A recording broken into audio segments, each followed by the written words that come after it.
Audiobook. The Agony and the Ecstasy. Author, Irving Stone. Book 4. The Flight. He shared his former bed with Buonarrotti. Under it he put his 2 marble reliefs, wrapped in soft wool cloth. Lorenzo had said that the sculptures were his.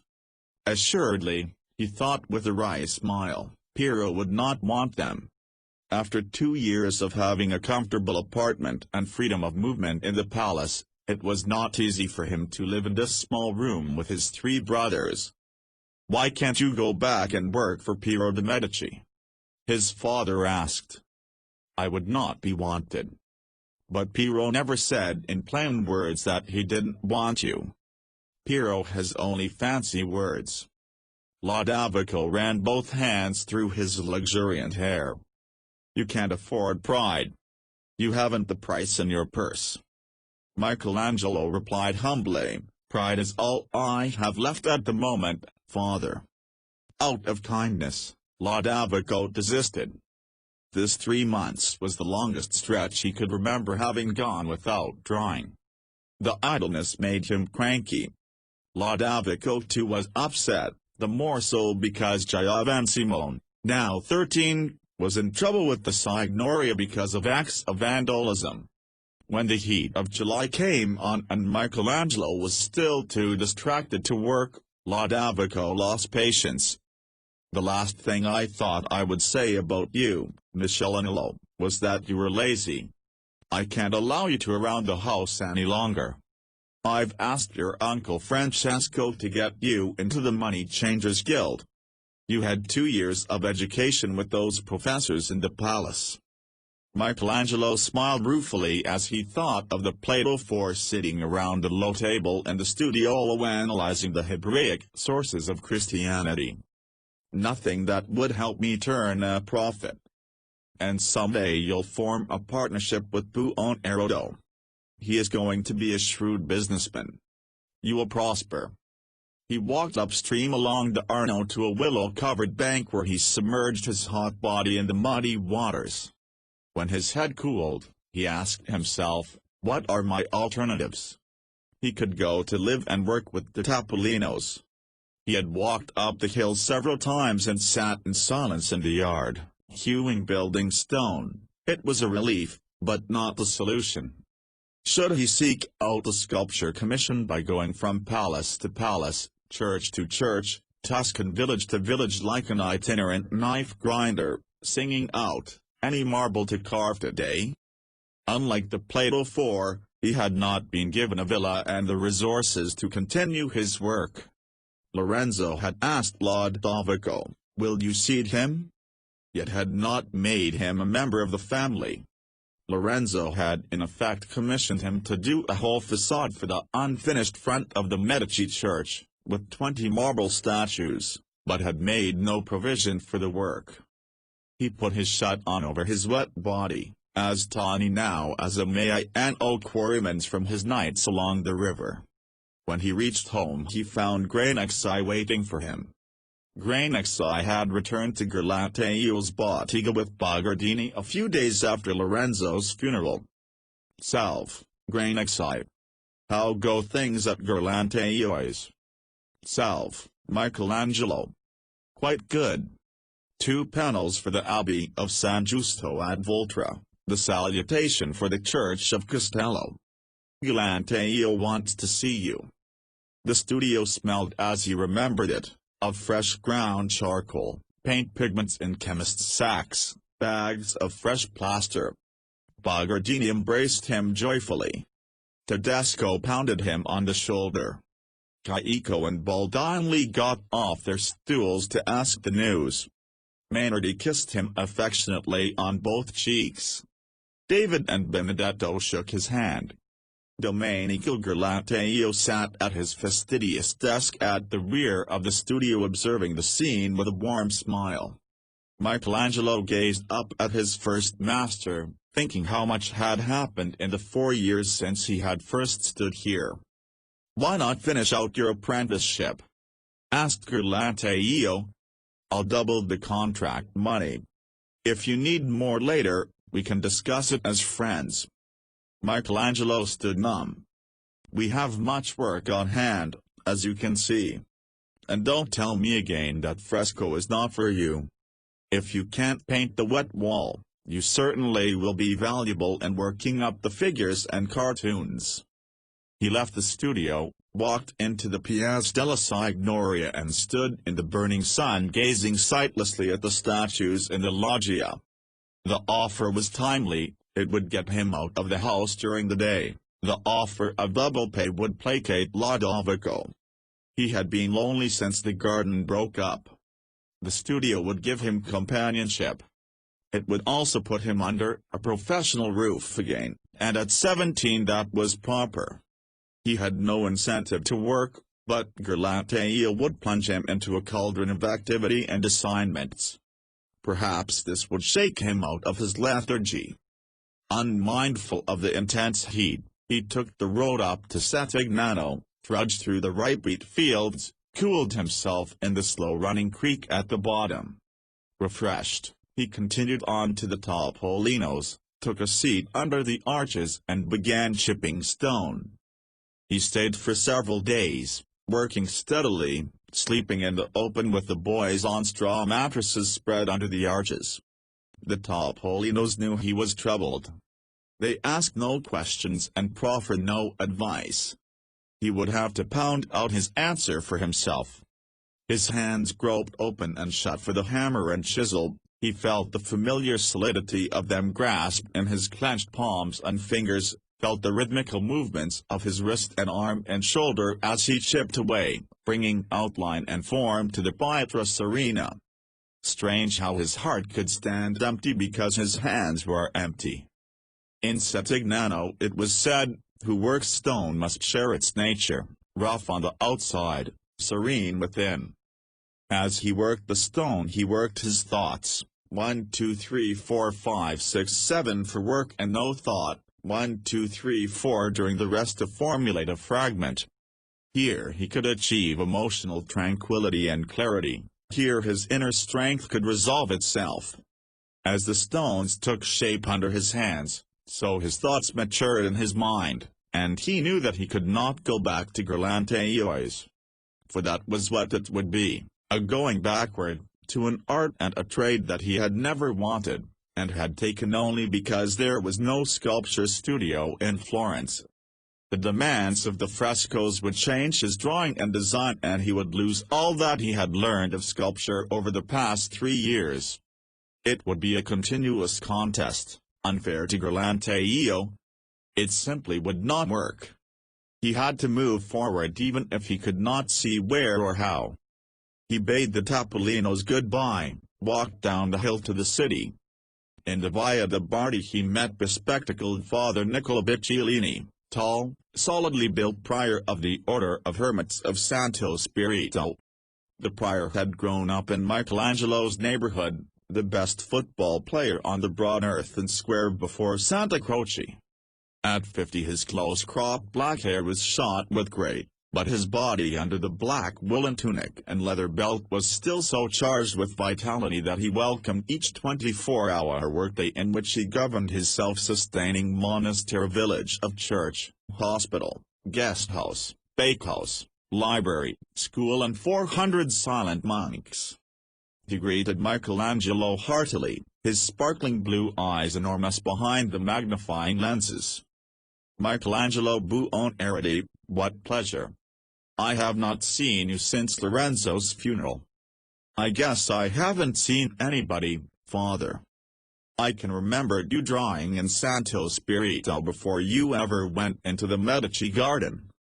You stayed away from Master Urbino's school to copy those frescoes of Florentini's. Did you know that Urbino complained to me?" Michelangelo began to feel warm inside himself. "How flattering that you should remember, Father." Suddenly there came into his mind the picture of the beautifully bound volumes and manuscripts in Lorenzo's studiolo and library, books from which he had now locked himself out. "May I read in your library, Father?" I no longer have access to books. But of course, ours is a public library. If you will forgive me the sin of bragging, it is also the oldest library in Florence. Bacco showed us his manuscripts and books. And Petrarch as well. Drop into my office. Michelangelo felt happy for the first time in months. Thank you, Father.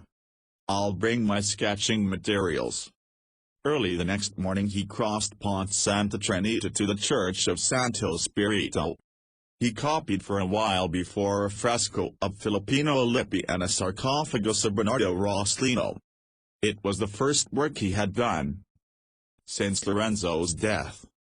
He felt his vitality rise, his breathing become deep and natural without the obstacle of unhappiness breaking its rhythm.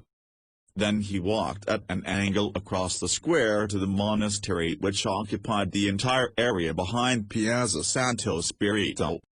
Here the prior had his office. He had to meet the world, and his door was open to all, but the rest of the monastery maintained complete seclusion. No one was allowed into the monastery itself, the monks were confined to the specific paths of their duties. Prior Bicciolini looked at his drawings, exclaimed, "Good! Good! You know, Michelangelo, we have much older and better works inside the monastery. Frescoes by the Gaddi family in the cloister of the masters. Our chapter house walls have fine scenes by Simone Martini." Michelangelo's amber eyes sparkled with the magnified intensity of the priors behind his spectacles. "But no one is allowed inside. We can arrange it. I'll draw up a schedule for you when there will be no one in the cloisters or chapter house. I've long felt these artworks should be used by other artists. But it was the library you wanted. Come along." Prior Bicciolini led the way to the library rooms. Here half a dozen Florentine laymen were studying from ancient tomes, while in the alcoves specially trained monks were making copies of valuable volumes that had been loaned to Santo Spirito from all over Europe.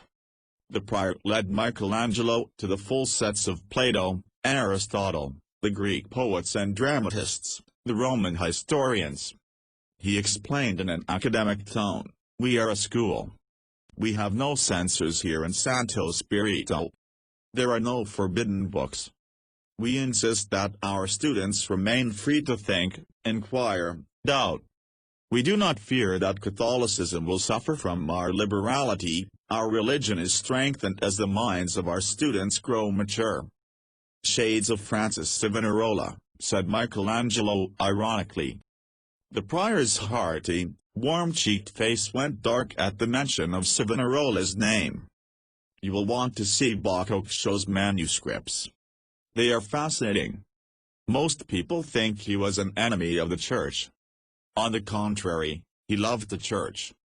He hated its abuses, as did St. Augustine. We eat frugally, own nothing but the habit on our backs, and our vows of chastity are as precious to us as our love of God." "I know that, Father. Santo Spirito is the most respected order in Florence. And could we be respected if we were afraid of learning? We believe that the human brain is one of God's most magnificent creations. We also believe that art is religious, because it is one of man's highest aspirations. There is no such thing as pagan art, only good and bad art." He paused for a moment to look about with pride at his library.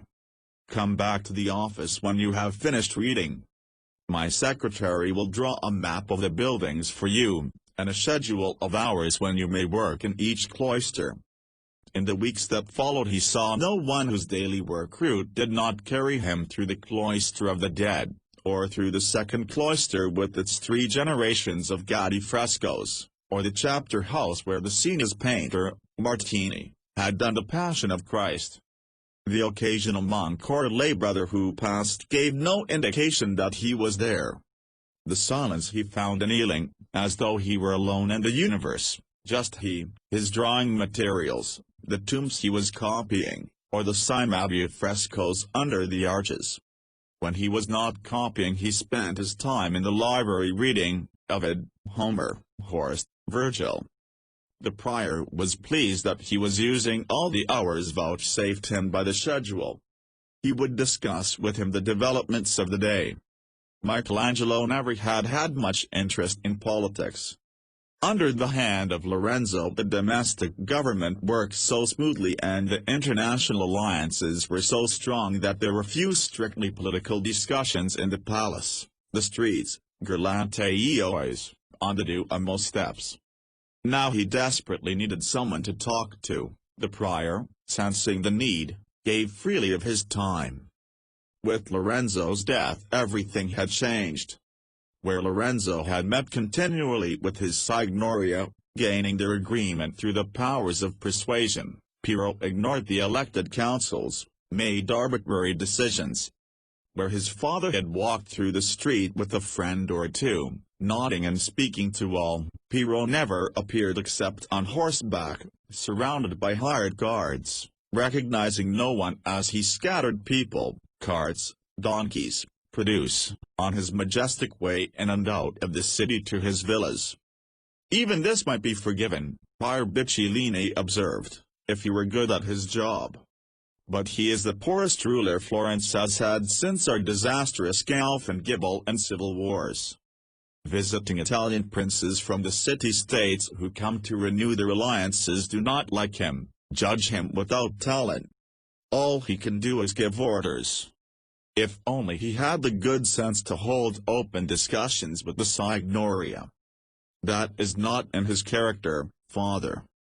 Then he had better start to learn.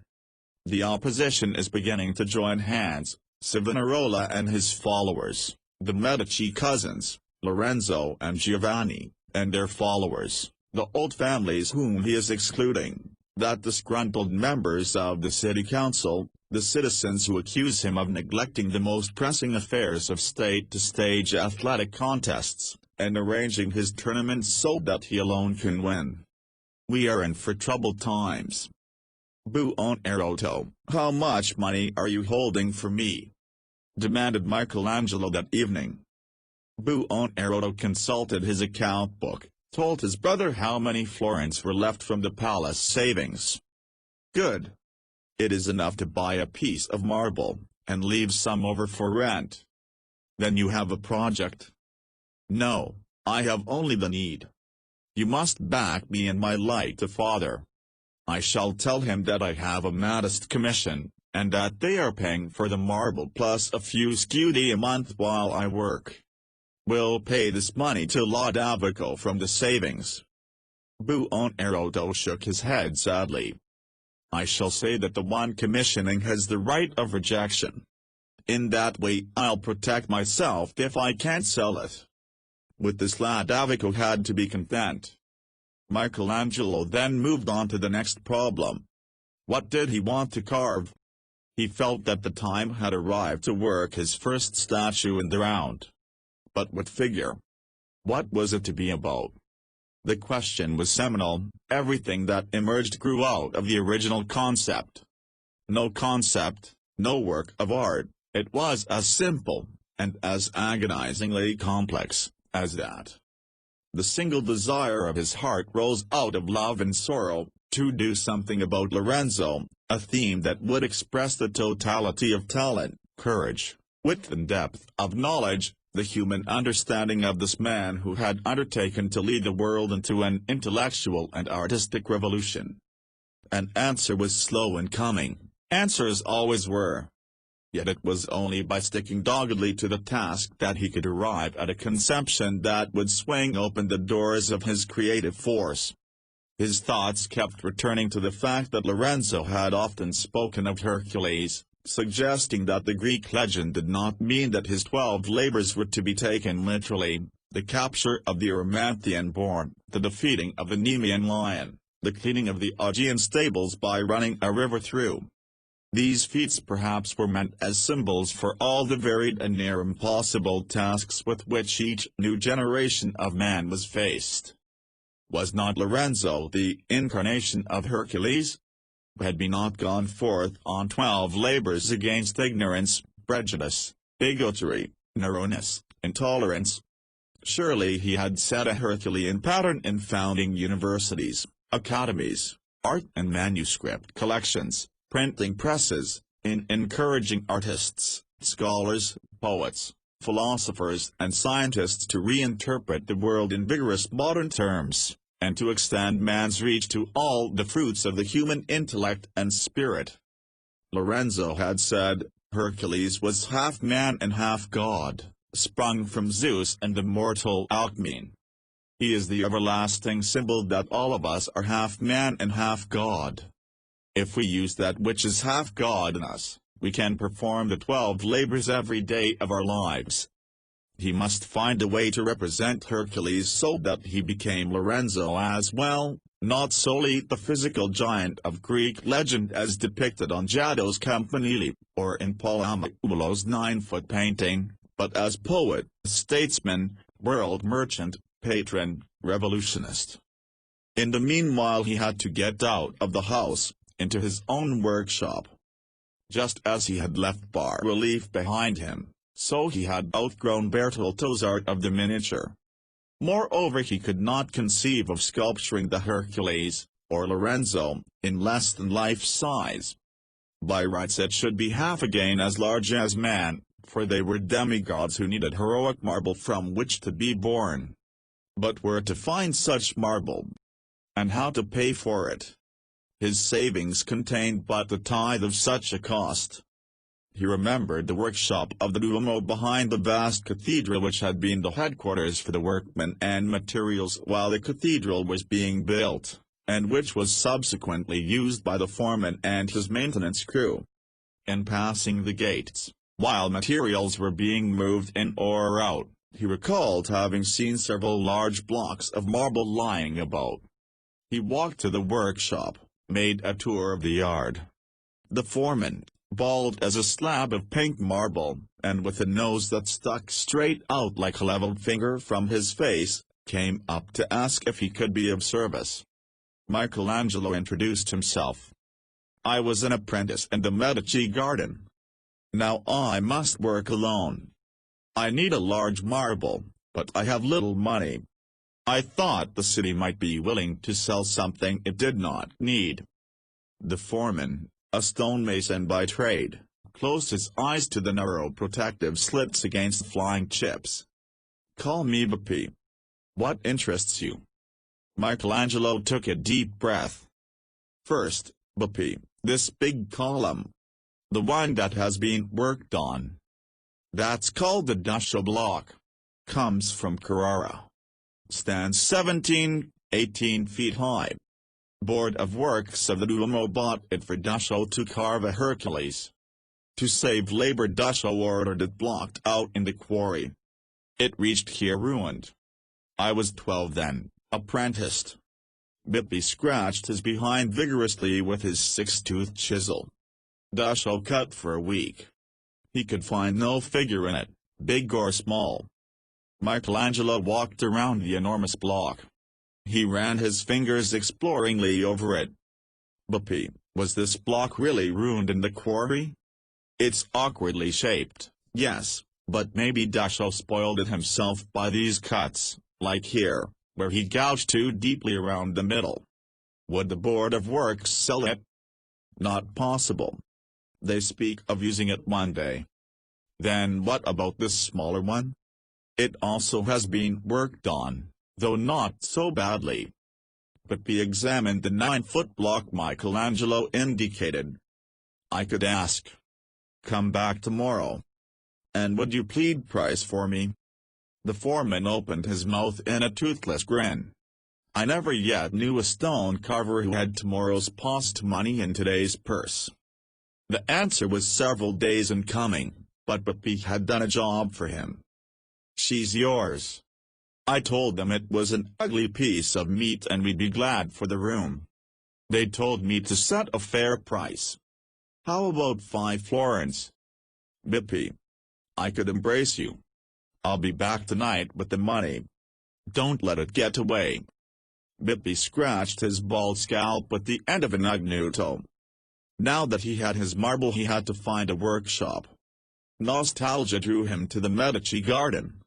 It was unused since Lorenzo's death, the summer grass high, uncut, turning brown, the little casino in the center stripped bare, only the piles of stones at the far end, where work on Lorenzo's library had been abandoned, remaining the same. He wondered, could I work in my old shed? It wouldn't hurt anything, or cost Piero anything. Perhaps he would let me if I told him what I was carving. He could not make himself go to Piero. As he turned to leave through the rear gate, the corner of his eye caught two figures coming through the main door from the Piazza San Marco, Contassina and Giuliano. They had not seen each other since Lorenzo's death. On the porch of the casino they came together. Contassina seemed to have shrunk in size, even in the bright July sun her face was sallow. All that was visible under the wide protective hat were her brown eyes, enormously alive. Giuliano spoke first. "Why have you not come to see us? We have missed you." Contassina's voice was reproachful. "You could have called." "But Piero, I too am a Medici. So is Giuliano." She was angry. "The palace is our home. Our friends are welcome." "I asked Contassina why you did not come," said the boy. "I have not been invited." "I invite you," she cried impulsively. "Giovanni must go back to Rome tomorrow, then we will be all alone, except for Piero and Alfonsina, and we never see them." Contassina continued, "Pope Innocent is dying. Giovanni must be on hand to protect us against the Borgia being elected pope." She looked out at the garden. "Giuliano and I walk over here nearly every day. We thought you would work, and where should you work but here?" "No, Contassina, I have not worked. But today I bought a piece of marble." "Then we can come and visit you," said Giuliano eagerly. Michelangelo stood blinking hard at Contassina. "I have not the permission." "And if I secure it for you?" He straightened up. "It is a 9-foot column, Contassina. Very old. Badly used. But good inside. I'm going to carve a Hercules. He was your father's favorite."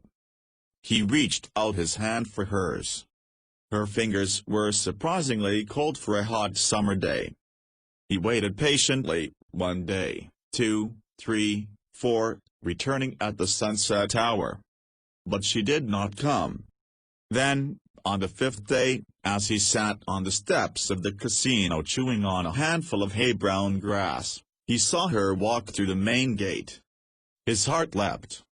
Her old nurse was with her. He rushed down the path to meet her. Her eyes were red. "Piero has refused," he cried. "He has not answered. 100 times I have asked him. He stands in silence. That is his way. Then it can never be said that he refused." My bright hope of continuing in the garden crashed. I was afraid it would be so, Contassina. That is why I left the palace. And have not come back. Even to see you. She took a step closer. They now stood with their lips only an inch apart. The nurse turned away. "Piero says the Ridolfi family will be displeased if we see each other again. Not until after my marriage, at least."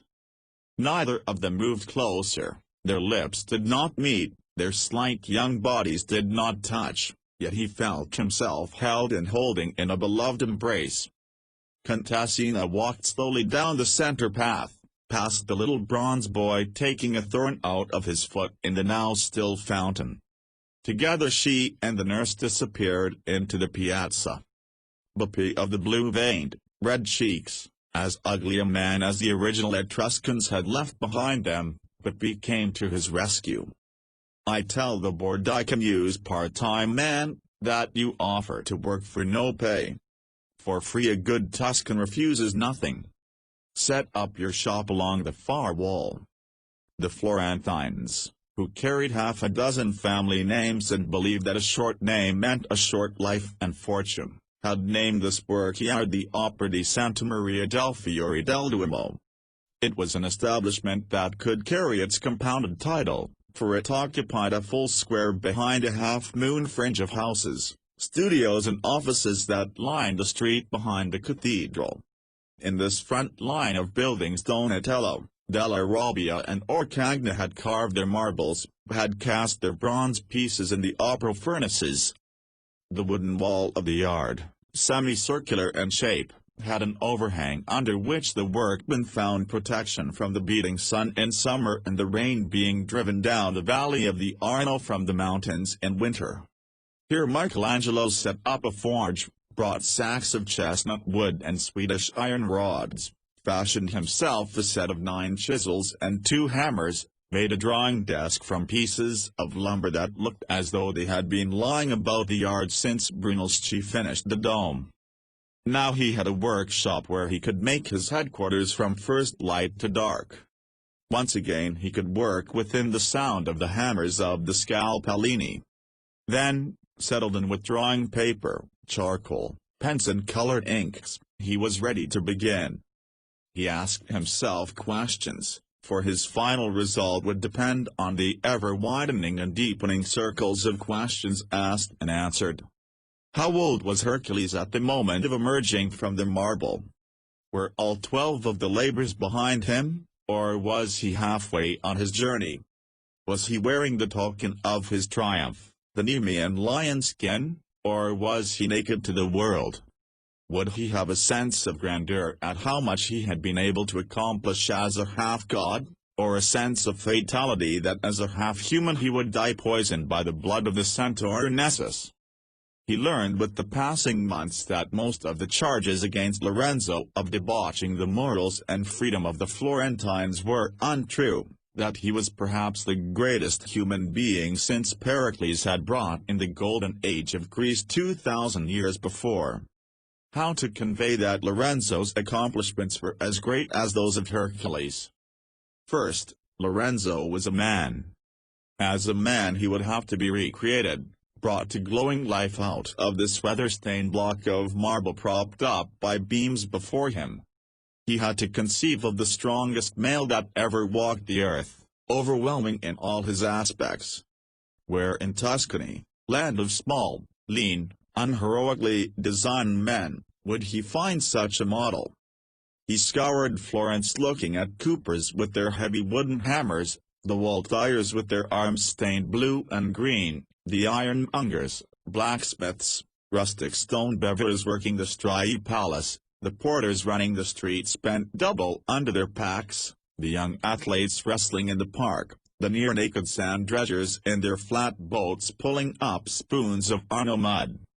He spent weeks in the countryside watching the farmers take in their grain and grapes, loading heavy sacks and boxes on carts, flailing the wheat, rolling the granite wheels of the olive crusher, chopping down old trees, building rock walls. Then he returned to the Duomo workshop where he doggedly drew every feature, limb, torso, back under tension, shoulder muscle lifting, arm pushing, thigh straining, until he had a folio of hundreds of fragments. He set up an armature, bought the supply of pure beeswax, began modeling, and was dissatisfied. How can I establish a figure, even the crudest outline, if I don't know what I'm doing? How can I achieve anything but surface skin sculpture? Exterior curves, outlines of bones, a few muscles brought into play. Effects. What do I know of the causes? The vital structure of a man that lies beneath the surface, and that my eye can't see? How can I know what creates, from within, the shapes I see from without? These questions he had already asked Bertoldo. Now he knew the answer. It had been buried within him for a long time. He came to grips with its necessity. There was no escape. He could never become any part of the sculptor he planned to be until he had trained himself through dissection, until he knew the workings of every last component within the human body, precisely what function it served and how it accomplished its end, the interrelation of all the parts, bone, blood, brain, muscle, tendon, skin, guts. Figures in the round had to be complete, seen from every angle. A sculptor could not create movement without perceiving what caused the propulsion, could not portray tension, conflict, trauma, strain, force unless he saw every fiber and substance at work within the body that was shaping the power and drive, unless he knew what a movement in front did to the corresponding muscles behind, until he grasped the whole of the human body itself. Learn anatomy he must. But how? Become a surgeon? That would take years. Even if he could follow that unlikely train, what good would it do to dissect 2 male corpses a year, in a group effort in the Piazza della Signoria? There must be some way that he could see a dissection. He remembered that Marsilio Ficino was the son of Cosimo de' Medici's doctor. He had been trained by his father until Cosimo had suggested that he was born to doctor men's minds, not their bodies. He set out on foot for Cerci and Ficino's villa to lay his problem before the near 60-year-old who was working night and day in his manuscript-strewn library in hopes of completing his commentary on Dionysius Areopagite. He was admitted to the villa by Ficino's 2 pretty nieces and escorted into the library. The tiny founder of the Plato Academy sat beneath the bust of Plato, pen and inky fingers, deep furrows in his tight-skinned face. Michelangelo made it clear at once why he had come. Then added, "As the son of a doctor, trained to be a doctor yourself, you must know what the insides of a man is like. I did not complete my medical studies. Do you know if anyone is dissecting now? Assuredly not. Don't you know the penalty for violating a corpse? Banishment for life? Death." After a silence, Michelangelo asked, "And if one were willing to risk it? How could it be gone about? Watch the poverty fields for burials?" Aghast, Ficino cried, "My dear young friend, you cannot conceive of yourself as a grave robber. How many times do you think you would succeed? You would be caught with the mutilated corpse and hanged from the 3rd-floor window of the Palazzo della Signoria. Let's talk of other, more pleasant things. How does your sculpture go?" "That's what we have been talking about, dear Ficino." He stuck to his problem. Where to find available corpses? The dead of the rich were buried in the family tombs, those of the middle class were surrounded with religious ritual. Which dead in Florence were unwatched and unwanted. Only the very poor, the famulous, the mendicants who filled the roads of Italy. These people were taken to hospitals when they were sick. Which hospitals? Those attached to churches, with free beds. And the church with the largest charity hospital was the one that had the largest and best-known free guest house. Santo Spirito. He could feel his hair crackle on his forehead. Santo Spirito, of which he knew not only the prior but every corridor, the library, guest house, gardens, hospital, cloisters. Could he ask Prior Bicciolini for his unclaimed corpses? If the prior were caught, something worse would happen to him than death. He would be put out of his order, excommunicated.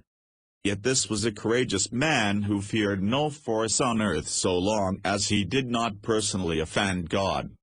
How proud he was that a former prior of the order had befriended Boccaccio, the most hated and reviled man of his age, taken him in, protected him, used Boccaccio's library for the furthering of human knowledge. These Augustinians, when they thought they were right, knew not fear. And what was ever accomplished without risk? Had not an Italian from Genoa that very year sailed 3 little ships over the flat Atlantic Ocean from which he was told he would fall off, seeking for a new route to India? If the prior were willing to take the awful risk, could he, Michelangelo, be so selfish as to ask it? Would the ends warrant that risk? He spent agitated days and sleepless nights coming to his decision. He would approach Prior Biccolini with an honest, straightforward request, telling precisely what he wanted and needed. He would not insult the prior by being subtle. There was nothing subtle about excommunication or a hangman's noose. But before he was willing to talk to the prior, he had to know precisely how the plan could operate. Step by step he groped his way forward. With trepidation he moved in the stonemason's rhythm of no thought for the 7 count of the chisel hammering on the stone, and only the few words that could be formulated during the 1, 2, 3, 4 rest period between chipping. He wandered through Santo Spirito, the cloisters, the outside vegetable gardens, the streets and little alleys that surrounded the section, checking entrances, observation points, approaches to the burial chapel, and within the monastery itself the location of the dead room where the bodies were kept other night until burial in the morning. He drew up diagrams, accurate and in scale, of the juxtaposition of the guest house to the hospital, the monks' quarters. He traced the route by which he could enter from the back gate on the Via Mafia without being seen, make his way through the gardens and corridors to the dead room. He would come late at night and leave before morning light. He had to decide when to state his case, the right moment and place, both to increase his chances and to achieve clarity. The place to face up to the prior was in his writing study, amidst his books and manuscripts. The prior let him recite only a part of his proposal, took a quick look at the diagrams spread out on the desk before him, then stopped him cold. Enough. I comprehend fully. Let us never mention this subject again. You have not brought it up. It has vanished like smoke, leaving no trace. Stunned by the rapidity of the rejection, Michelangelo gathered his maps and found himself standing out in the Piazza Santo Spirito, suddenly cold under an overcast autumnal sky, blind to the market bustling about him in the piazza, aware only that he had put the prior in an intolerable situation. The prior would never want to see him again. The church he could go into, it belonged to everybody, but not the cloisters. He had lost his privileges. He walked through the blustery streets, sat numbly in front of his Hercules block. What right had he to carve a Hercules, to attempt to interpret Lorenzo's favorite figure? He rubbed his fingers over the bones of his nose as though it were hurting for the first time. He was desolate. He was sitting on a bench before a large fresco. Santo Spirito was quiet after the early morning service. An occasional woman, her head covered with the black handkerchief, knelt before the altars. A man entered, genuflected, and hurried out. A heavy scent of incense was suspended in the sun's rays. Prior Biccolini came out from the sacristy, saw Michelangelo and walked toward him. He stood for a moment studying the few hesitant lines of the drawing, then asked, "Where have you been these past weeks, Michelangelo?" I. How is the sculpture going?" There was no change in his manner, it showed the same interest and affection. "It's sitting there. I thought of you when we received a new illuminated manuscript. There are some figure drawings from the 4th century that might interest you. Would you like to see them?" Michelangelo rose timidly and followed the prior through the sacristy, across the cloister and into his study. On the desk was a beautiful parchment manuscript illustrated in blue and gold.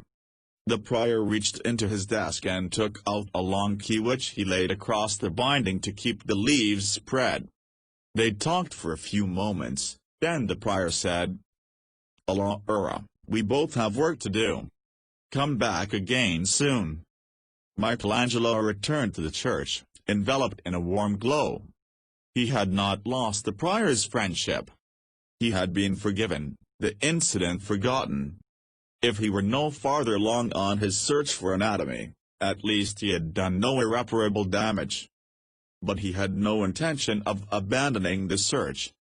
He sat on the hard bench, unable to work, wondering whether grave robbing was not the most workable solution, since it involved no one else.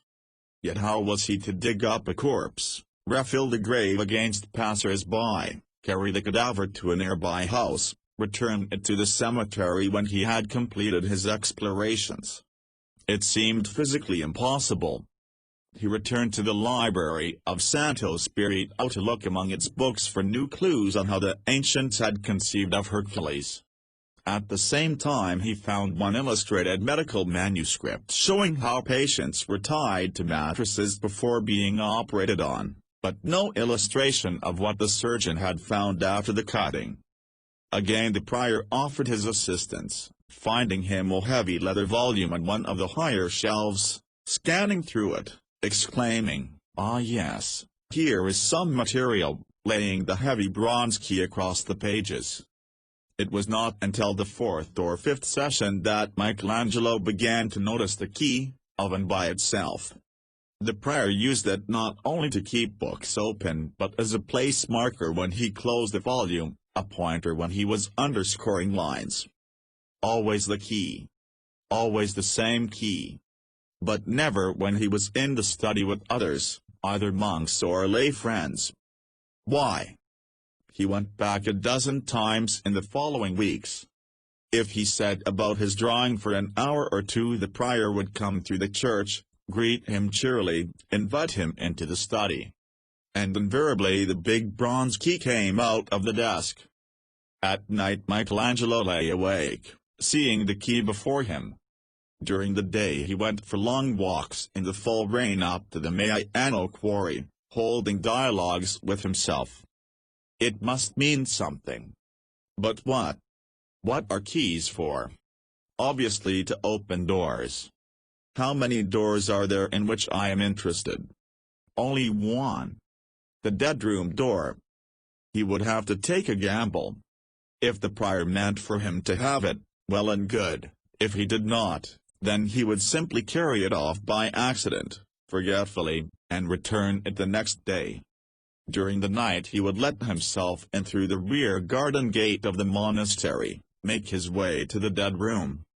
If the key fitted the door, then his assumption would be correct if it did not. It was midnight when he reached the monastery, having slipped out of his house noiselessly so as to waken no one, and taken a circuitous route to the hospital from Santa Croce across the Pont Vecchio, past the Pitti Palace, through a maze of side streets. In this way he missed the night guards who followed the prescribed route with their lanterns and could be seen a piazza away. He hugged the walls of the infirmary on the Via Sant'Agostino, turned into the Via Mafia to the little gate in the center of the block above which the fresco of Our Lady with the Child by Agnolo Gatti gleamed softly in the darkness. All Santo Spirito keys opened this gate, he admitted himself, slipped past the stables on his left, avoided the main walk because the next building was the dormitory for lay brothers, skirted the walls of the dark kitchen, his breath coming a little faster now, made an angular dart to the inner wall of the infirmary. He found the open, central arch, slipped into the corridor admitting to the cells for patients, the doors of which were closed, and turned toward the dead room. An oil lamp stood at a niche. He took a candle out of the green canvas bag he carried, lighted the wick, shielded it under his cape. His only serious danger was from the chief of the infirmary, but since the monk was also in charge with the administration of the properties of the order, working from dawn to dark supplying the needs of the infirmary, guest house and monastery, he was not likely to venture out of his cell on nocturnal inspections. Once the 5 o'clock supper was served, the patients were made ready for sleep and the doors of their cells closed. There was no resident doctor, the patients were not expected to grow sick or ask for help during the night. They docilely did what was expected of them. He stood for a moment rigid, before the door of the dead room. He inserted the big key, made a slow movement to the right, then left, felt the lock slip. In an instant he had opened the door, darted into the room, closed and locked the door behind him. and at this moment of commitment he did not know whether he dared face the task ahead. The dead room was small, about 8 feet by 10, windowless. The stone walls were whitewashed, the floor of rough blocks. In the center of the room, on narrow planks mounted onto wooden horses, and wrapped from head to foot in a barrel sheet, was a corpse. He stood leaning against the door, breathing hard, the candle shaking in his hand like trees in a tramontana. It was the first time he had been alone in a room with death, let alone locked in, and on a sacrilegious errand. His flesh felt as though it were creeping along his bones. He was more frightened than he had ever been in his life. Who lay wrapped in that sheet? What would he find when he unrolled the body and dropped the winding cloth to the floor? What had this unfortunate creature done that he should now, without his knowledge or consent, be mutilated? What kind of nonsense is this? He demanded of himself. What difference could it make to a man already dead?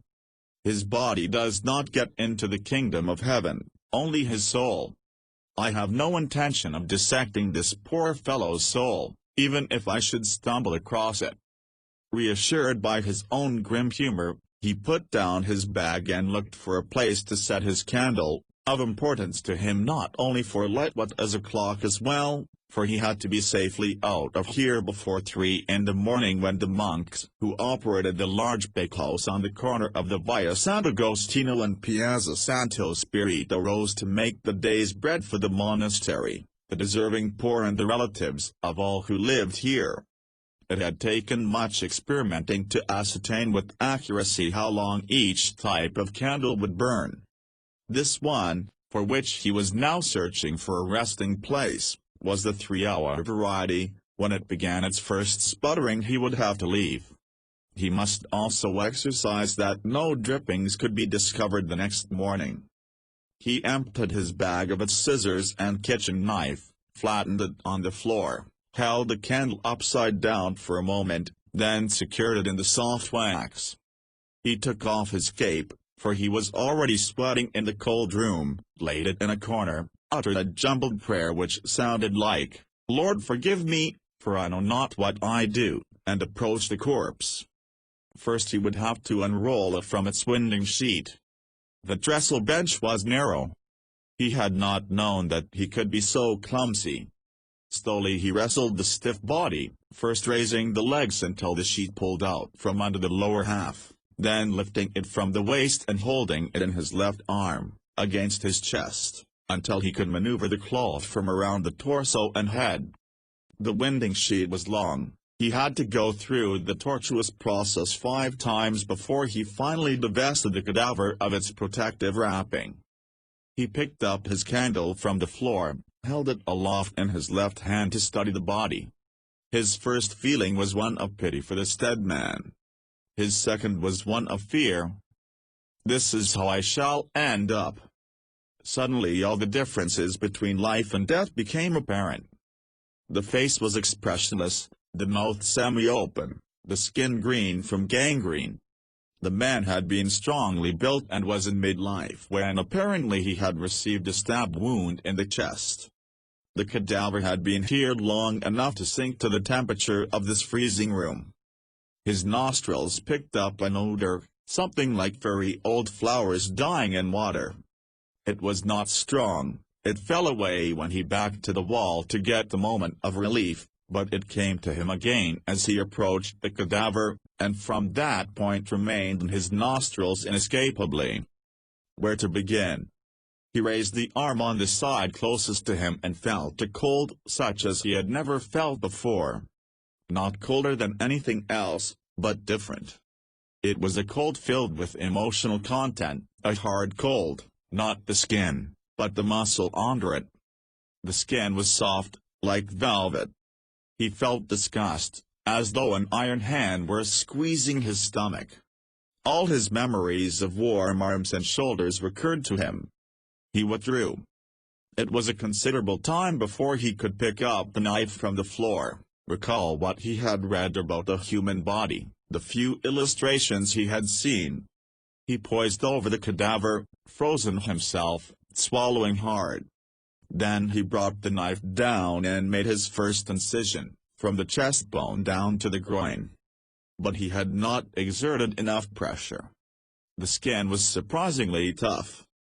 He started over. Now applying strength behind the knife, he found the substance under the skin quite soft. The skin opened about 2 inches. He asked himself, "Where is the blood?" For it did not flow. This increased his impression of cold and death. Then he saw the fat, a soft, deep yellow. He knew what it was, for he had seen fat cut from animals in the markets. He made a deeper cut to reach the muscle, which was different in color from the skin and the fat, and harder to cut. He studied the dark red columns of fibers. He cut again and saw the bowel. The smell was growing heavier. A nausea started within him. At the first cut he had summoned all his strength to proceed. Now all sensations came together, the cold, fear, smell, reaction to death. He was repulsed by the slippery feeling of the tissue, the fat fluidifying on his fingers like oil. He wanted to put his hands in hot water and wash them. "What do I do now?" He trembled, hearing his voice echo off the stone walls. He was in little danger of being heard, for he was bound at his back by the solid wall beyond which lay the garden, to his side by the chapel reserved for the death services, on the infirmary side by stone through which no sound could penetrate. It was dark inside the cavity. He picked up the candle, secured the canvas bag under the foot of the cadaver, placed his candle at body height. All of his senses were heightened. The intestines that he now began to handle were cold, slippery, moving. A pain ricocheted through his own bowels. He took one side of the flap in one of his hands, the other side in the other, held them apart to have a careful look. He saw a pale gray transparent snake, long, going round and round in coils. It had a superficial aspect of mother of pearl, shining because humidified, filled up with something that moved and emptied when he touched it.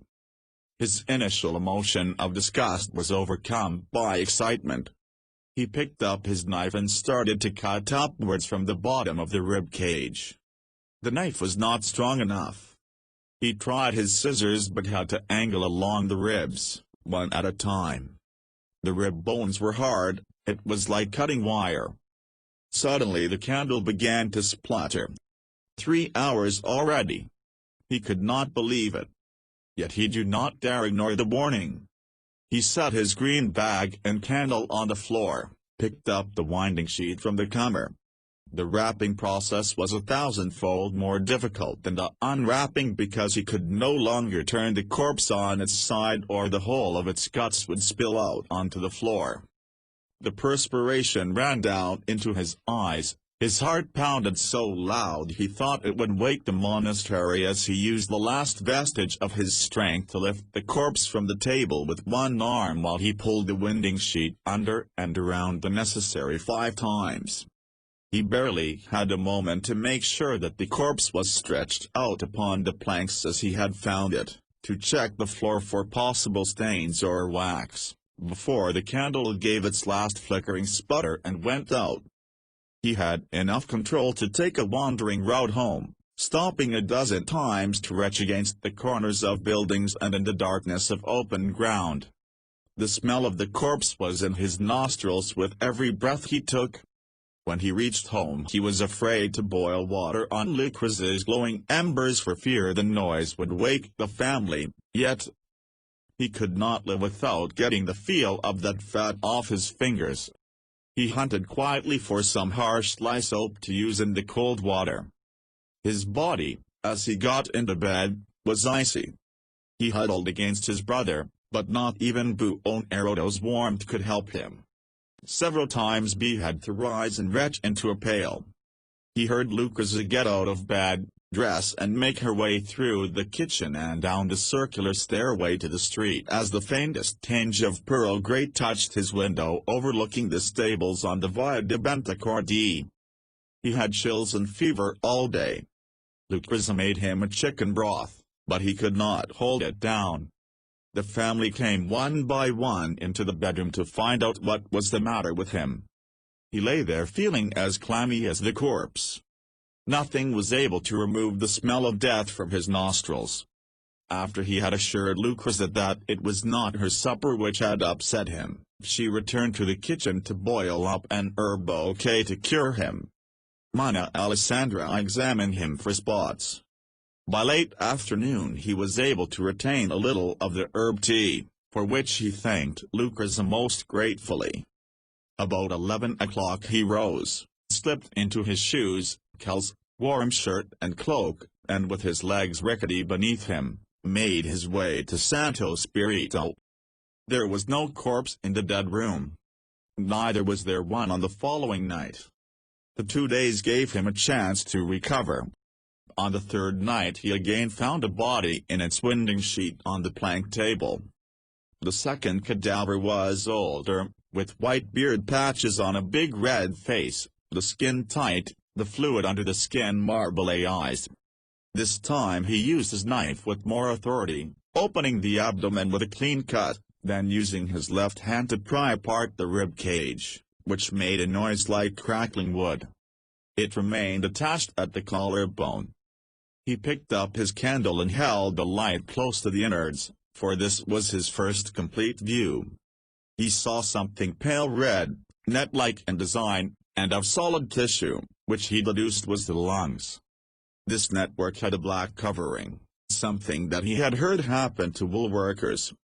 Experimentally, he pressed the lung, a hissing noise came out of the mouth of the corpse. He dropped the candle in fright.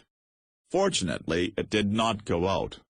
When he regained his calm and had picked up the candle, he realized that in touching the lung he had forced out the residual air, and for the first time he understood what breathing was, because he could see and feel and hear the communication between the lungs and the mouth, realized what it did to the whole figure.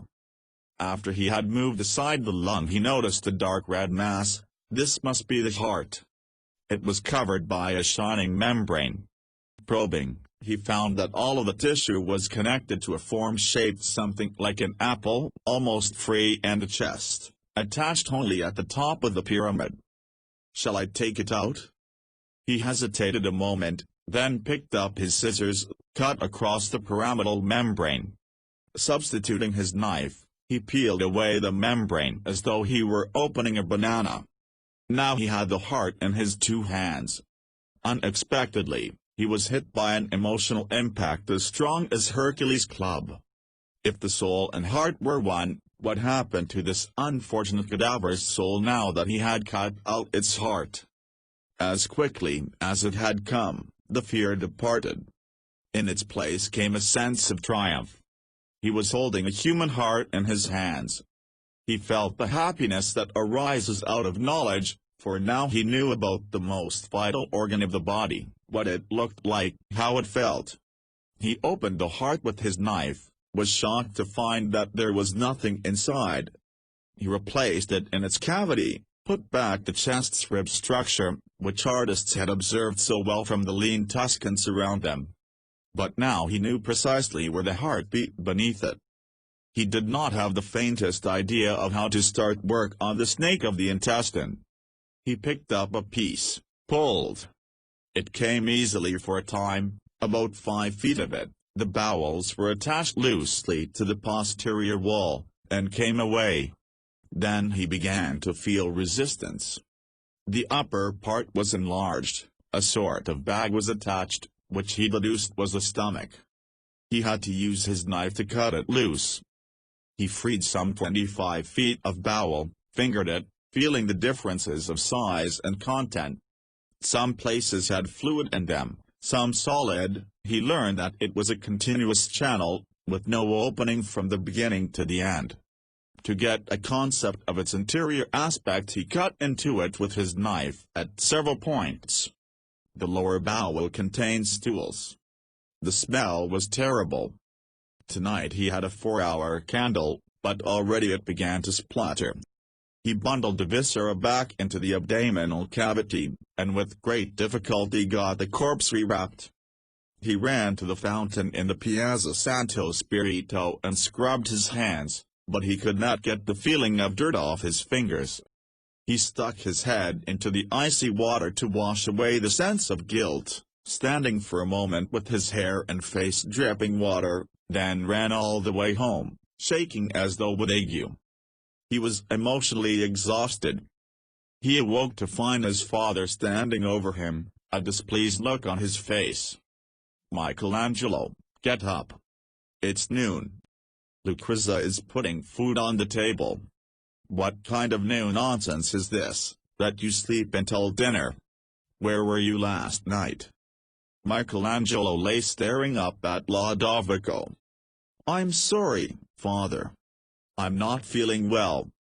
He washed carefully, combed his hair, put on fresh clothing and went to the table.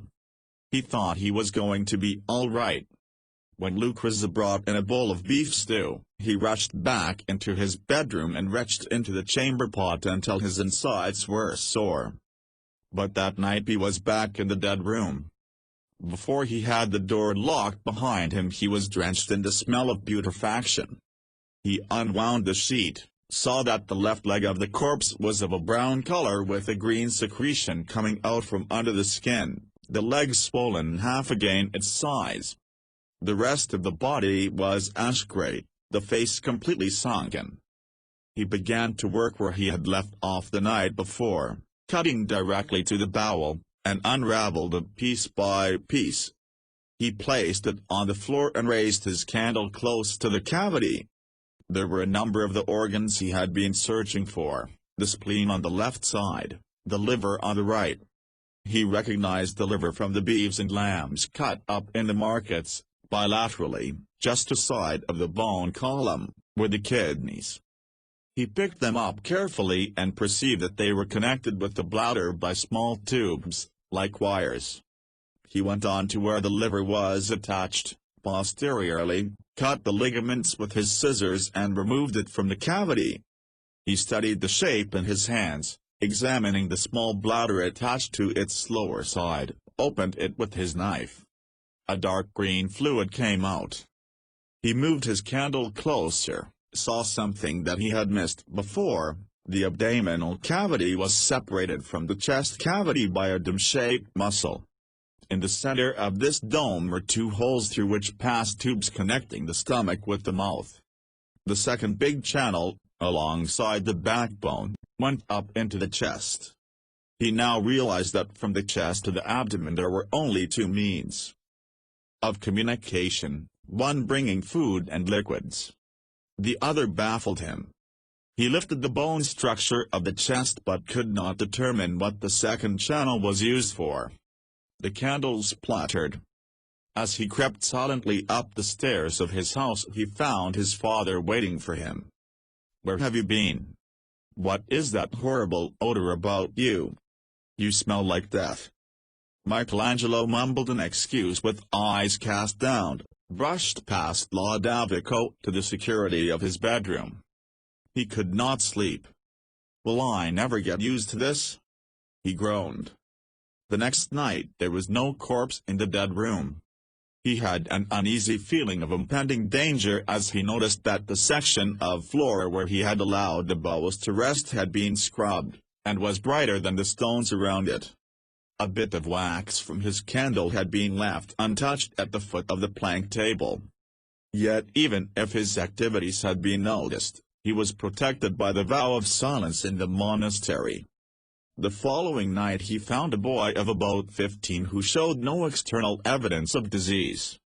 The pale skin, almost completely white, was soft to the touch.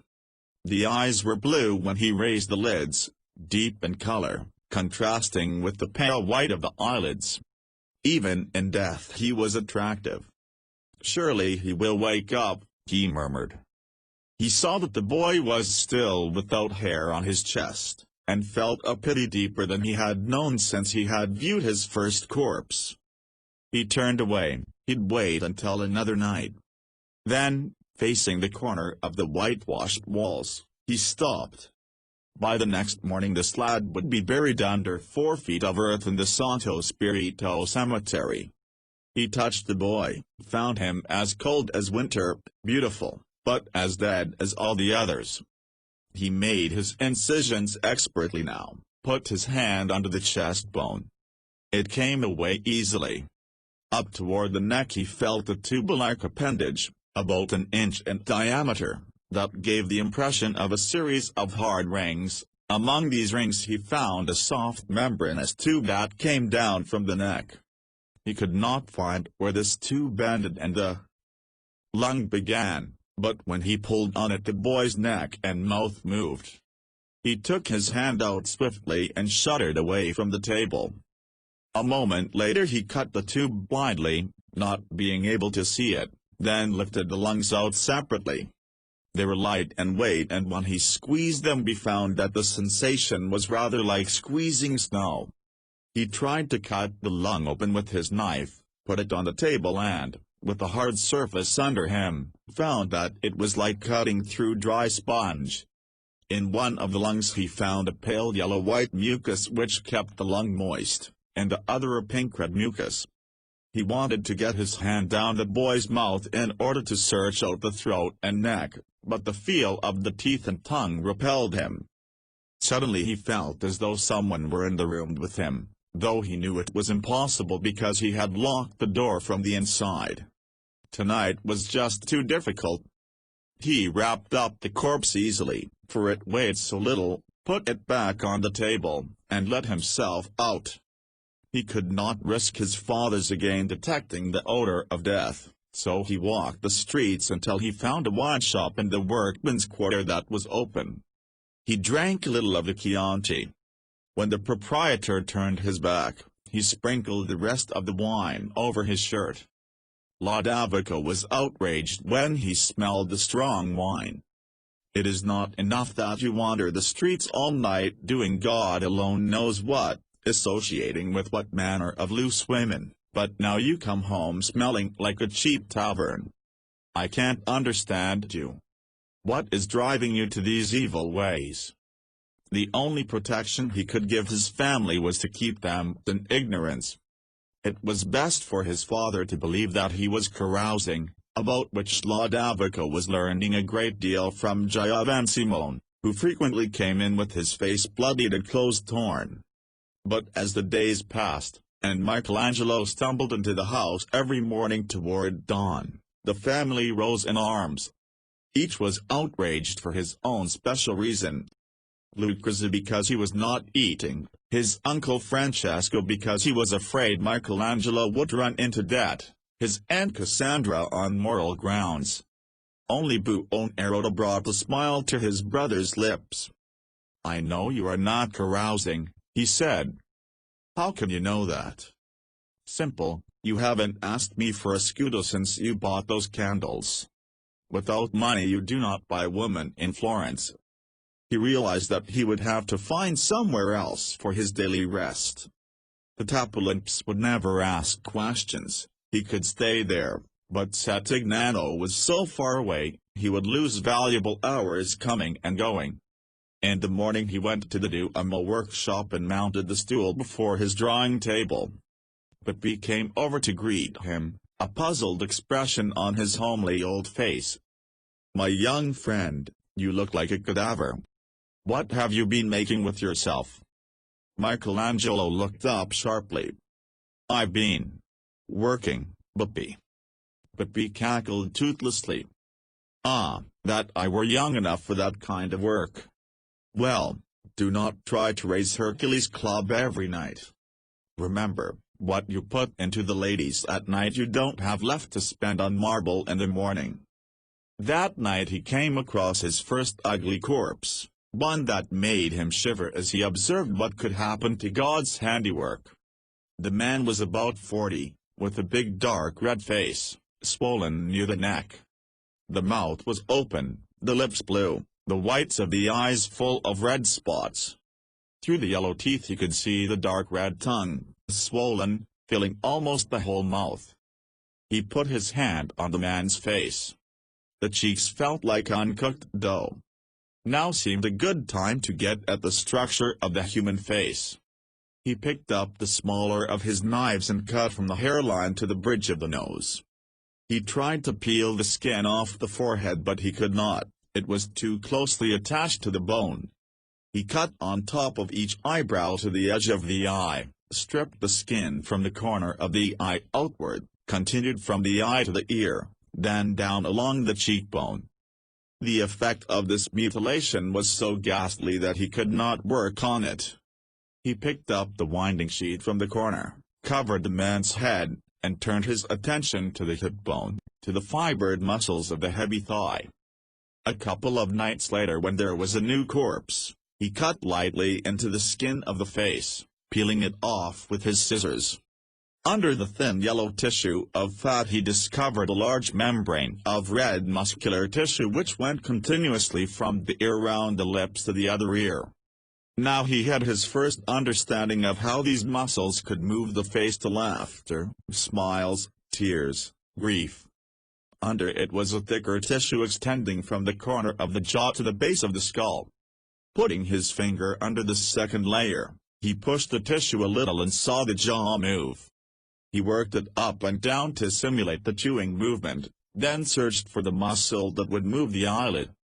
He had to see inside the cavity of the eye to know what made it move. Trying to push his finger inside, he exerted too much pressure. The eye globe broke. A white mucus poured out over his fingers, leaving the cavity empty. He turned away terror-stricken, walked to a corner of the whitewashed wall and crushed his forehead against its coldness, fighting desperately the desire to retch. When he had regained control of himself he went back to the corpse, cut the tissue from around the second eye, found where it was attached at the bottom of the cavity. Then putting his finger in above the eye and moving it slowly inside, he plucked it out. He turned it around and around in his hand, trying to find out how it moved. He held his candle close, peered into the empty cavity. On the bottom he could perceive a hole through which grey soft tissue like wires went up into the skull.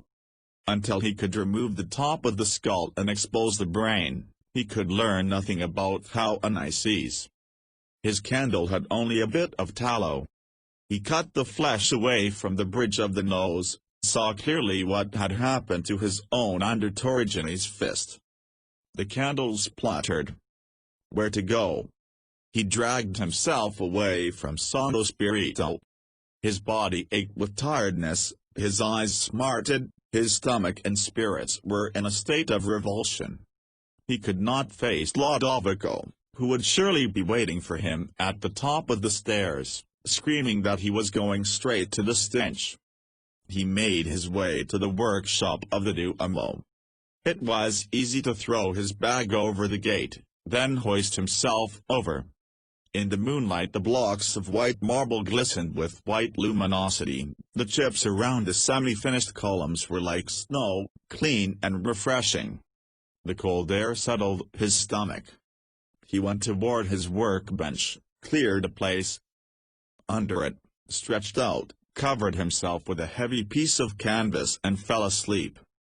He woke a few hours later. The sun had risen. In the piazza he could hear the noise of the contadini setting up their stalls. He walked to the fountain, washed, bought himself a slice of Parmigiano, 2 thick-crusted panini, and returned to the workyard. He tried to cut marble around the edges of the Hercules block, thinking that the feel of the iron instruments would bring him enjoyment. He soon set them down, climbed up on his stool and began to draw the arm, muscles and joints, the jaw, the heart, the head. When Bippi arrived, came close to give him a buongiorno, he spread a concealing hand over the sheet before him. Bippi stopped short, but not before he got a look at an empty eye socket and exposed viscera. He shook his head grimly, turned and walked away. At noon Michelangelo went home to dinner, to allay Lodovico's fears about his absence. It took him several days to work up the courage to return to the dead room and crack a man's skull. Once there he began working rapidly with hammer and chisel, cutting backward from the bridge of the nose. It was a nerve-wracking experience, for the head moved each time he made a stroke. Nor did he know how much force to exert to break the bone. He could not get the skull open. He covered the head, turned the man over, spent the rest of the night studying the structure of the spinal column. With the next cadaver he did not make the mistake of cutting backward on the skull, but instead cut around the head, from the tip of the left ear along the hairline, taking 3 or 4 hard blows of the hammer to penetrate the half-inch of bone. There was now room enough to keep his scalpel under the skull and cut all the way around. A white-yellow gleam escaped, the fissure opened wider. When he had cut the bone more than halfway, he used his scalpel as a lever and dripped. The skull lifted off in his hands. It was like dry wood. He was so shaken he barely prevented its dropping onto the floor. He shifted his eyes from the skull to the corpse. He was horrified, for with the top of the head off, the face was absolutely destroyed. Again he was overcome by a sense of guilt, but with the skull lifted off he had his first look at a human brain. As an artist he had been fascinated by what created expression. What was it in the brain that enabled the face to convey emotion? Holding his candle close to the brain pan, he saw that the mass inside was yellow-white, with red-blue lines on the surface, the arteries and veins going in all directions. He could see that the mass of the brain was divided in the middle, exactly corresponding to the divided line of the skull. He could detect no odor, but to his first touch it was wet, very soft and even, like the skin of a soft fish. He put the skull back on top of the head, wrapping the sheet tightly at the top to hold it in place. He was neither ill nor distressed as he had been on most other nights, but could hardly wait to get back to his next corpse and open the brain itself. When he took off his next skull he was astonished to think that men could be so different when their brains looked and felt so much alike. From this he deduced that there must be a physical substance inside the brain which differed with each man.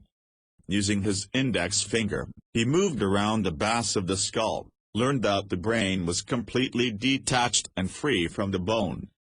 Putting his fingers in on both sides, he tried to take it out whole. It would not lift. Where his fingers came together the mass was attached by something like a series of wires to the bottom of the skull basin. He cut the wires, pulled out the mass. It was so soft, and at the same time so slippery, he had to concentrate tremendously just to hold it together.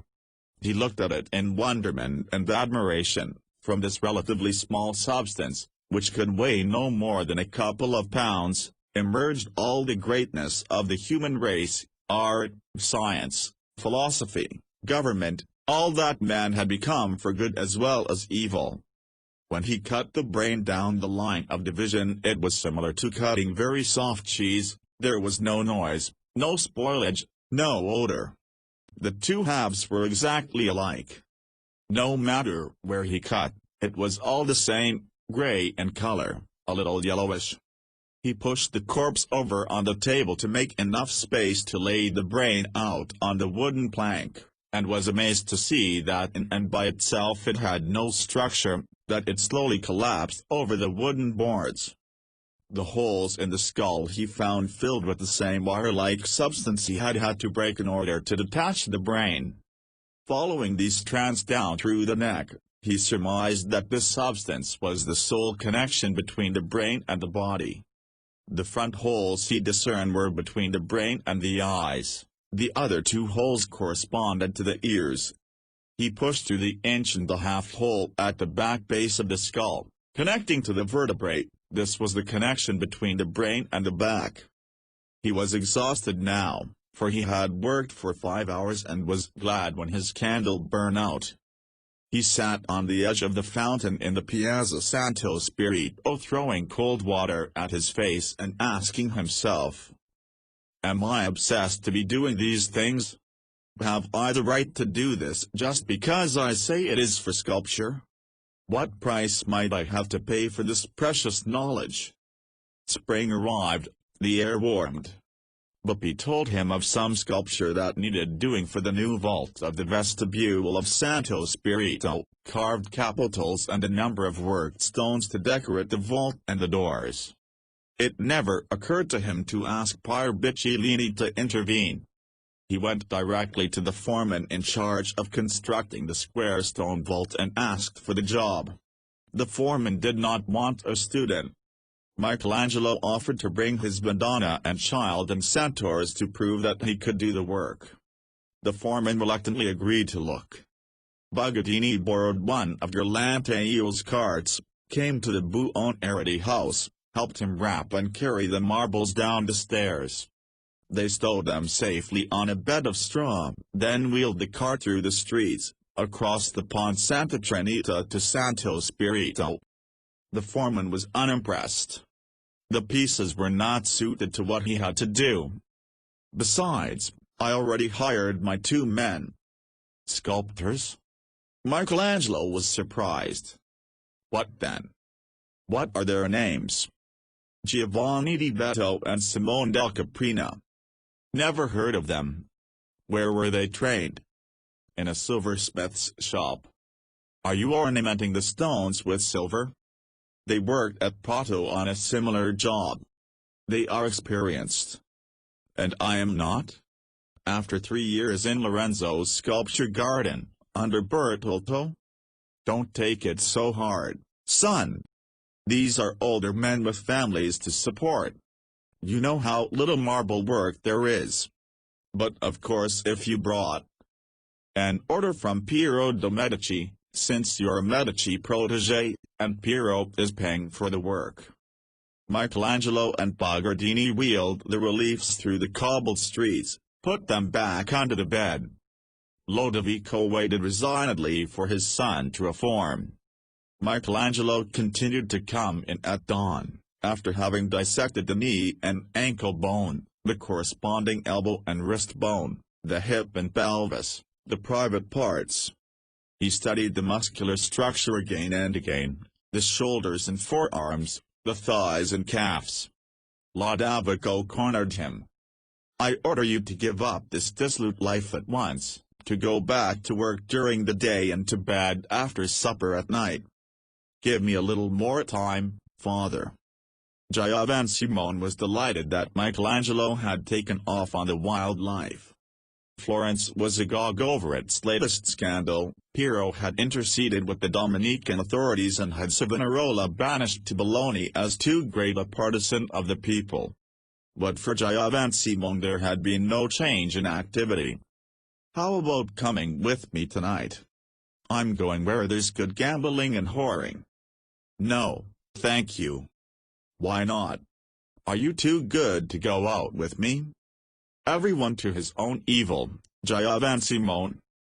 An unexpected death put an end to his dissecting.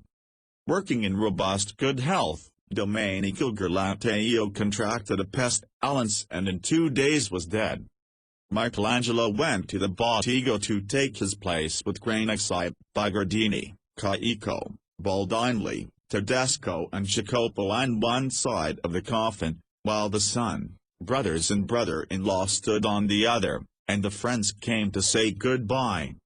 Together they all walked behind the funeral procession, over the route on which Michelangelo had driven the cart for his first day of frescoing in Santa Maria Novella, to attend the Mass, and then the burial. That afternoon he went to visit Pier Bicciolini, casually laid the long bronze key over the pages of the book the prior was reading, and said, I should like to carve something for the church. The prior showed pleasure but not surprise. I have long felt the need of a crucifix for the central altar. I've always envisioned it in wood. Wood? I wonder if I can. For once he had the good sense not to say, wood is not my trade.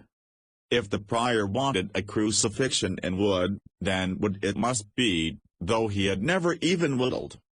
There was no material of sculpture that Bertoldo had not obliged him to handle, wax, clay, the varying stones. But never wood, probably because Donatello had not touched wood for the last 35 years of his life, after he had completed his crucifixion for Brunelleschi. He accompanied the prior through the sacristy. The prior stopped and pointed out the arch behind the main altar, which formed one of the two entries to the chancel, then asked, "Could it carry a life-size figure? I will have to draw the arches and the altar to scale to be sure, but I should think it could be almost life-size. May I work in the monastery carpenter's shop? The brothers would be pleased to have you." The lay brothers in the carpenter's shop worked with sunlight streaming on their shoulders from overhead windows. In the relaxed atmosphere of the workbenches he was treated as another carpenter come to make still one more useful article among the hundreds needed for Santo Spirito. Though there was no order of silence in the busy shop, no one who liked to gab ever came close to an Augustinian monastery. This suited Michelangelo. He felt at home working in the comfortable silence framed by the pleasant sounds of saw, plane and hammer. The smell of sawdust was salutary. He worked on the various woods the monastery had to offer to get the knack of carving in this material which he found so unlike marble. The wood did not seem to fight back. He took to reading the New Testament, the story of Christ as related by Matthew and Mark. The more he read, the more the terror-laden, agony, infused crucifixion of previous centuries to be seen in the chapels of Florence, receded from his mind, and into it came the image of Prior Bicellini, cheerful, hearty, dedicated, serving all humanity in God's name, with a great mind and noble spirit that gloried in living. It was a need of his nature to be original. But what could one say about Christ on the cross that had not been carved and painted before? Though the theme of the crucifixion would not have occurred to him, he was eager to do something particularly fine to justify the prior's faith in him. The finished work would have to be intensely spiritual, lest the prior wonder if he had made a mistake in letting him dissect. He started drawing in front of the earliest crucifixions, those of the 13th century. Carved with the head and knees of Christ turned in the same direction, perhaps because this was the simplest form for the sculptor and because the design evoked, in terms of emotion, the simplicity of unquestioning acceptance. By the 14th century the sculptors were showing Christ in full face, with all parts of the body symmetrically disposed on either side of a central, structural line. He spent time in front of Donatello's Santa Croce crucifixion, marveling at the magnificence of its conception. Whatever emotion Donatello had set out to achieve, strength combined with idyllic fulfillment, power to forgive as well as subdue, the ability to be destroyed as well as resurrected, all these emotions he had succeeded in conveying. Yet Michelangelo did not feel within himself any of the things that Donatello felt. He had never been altogether clear in his own mind why God could not accomplish by himself all the things he sent his Son down on earth to do. Why did God need a son? The exquisitely balanced Donatello Christ said to him, "This is how God wanted it to be, exactly the way it was planned." It is not hard to accept one's fate when it has been preordained. I have anticipated this pain. This was not acceptable to Michelangelo's temperament. What had the violent hand to do with God's message of love? Why did he permit violence to take place, when its very form would create hatred, fear, retribution and continuing violence? If he were omnipotent, why had he not devised a more peaceable way to bring his message to the world? His impotence to stop this barbarism was a terrifying thought to Michelangelo, and perhaps to Christ as well. As he stood in the bright sunlight on the steps of Santa Croce, watching the boys play football on the hard earth of the square, then walked slowly past the palaces of the Via de' Bardi, patting affectionately the carved stones of the buildings as he went by, he thought. What went through the mind of Christ between the sunset hour when the Roman soldier drove the first nail through his flesh, and the hour when he died? for these thoughts would determine not only how he accepted his fate, but also the position of his body on the cross. Donatello's Christ accepted in serenity, and thought nothing. Brunelleschi's Christ was so ethereal that he died at the first touch of the nail, and had no time to think. He returned to his workbench, began exploring his mind with charcoal and ink. On Christ's face appeared the expression, "I am in agony," not from the iron nails, but from the rust of doubt. He could not bring himself to convey Christ's divinity by anything so obvious as a halo. It had to be portrayed through an inner force, strong enough to conquer his misgivings at this hour of severest trial. It was inevitable that his Christ would be closer to man than to God. He did not know that he was to be crucified. He neither wanted it nor liked it. And as a result his body was twisted in conflict, torn, like all men, by inner questioning.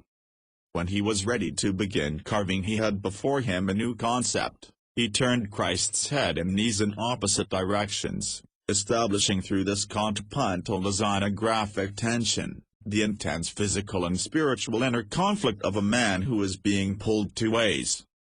He carved his figure in the hardest wood available in Tuscany, walnut, and when he had finished with hammer and chisel, sandpapered it down, and rubbed the surface with stainless oil and wax. His fellow carpenters made no comment, but they stopped by his bench to observe progress. Nor, for that matter, did the prior enter into a discussion of its message. He said simply, "Every artist's crucifixion is a self-portrait. It is what I envisioned for the altar. Thank you." On Sunday morning Michelangelo brought his family to Santo Spirito. He led them to a bench close to the altar. His Christ loomed above them. His grandmother whispered, "You make me feel compassion for him. Always before I thought Christ was feeling compassion for me." Lodovico was not feeling compassion for anybody. He asked, "How large was the commission?" "It wasn't a commission. I volunteered." "You mean you're not getting paid?"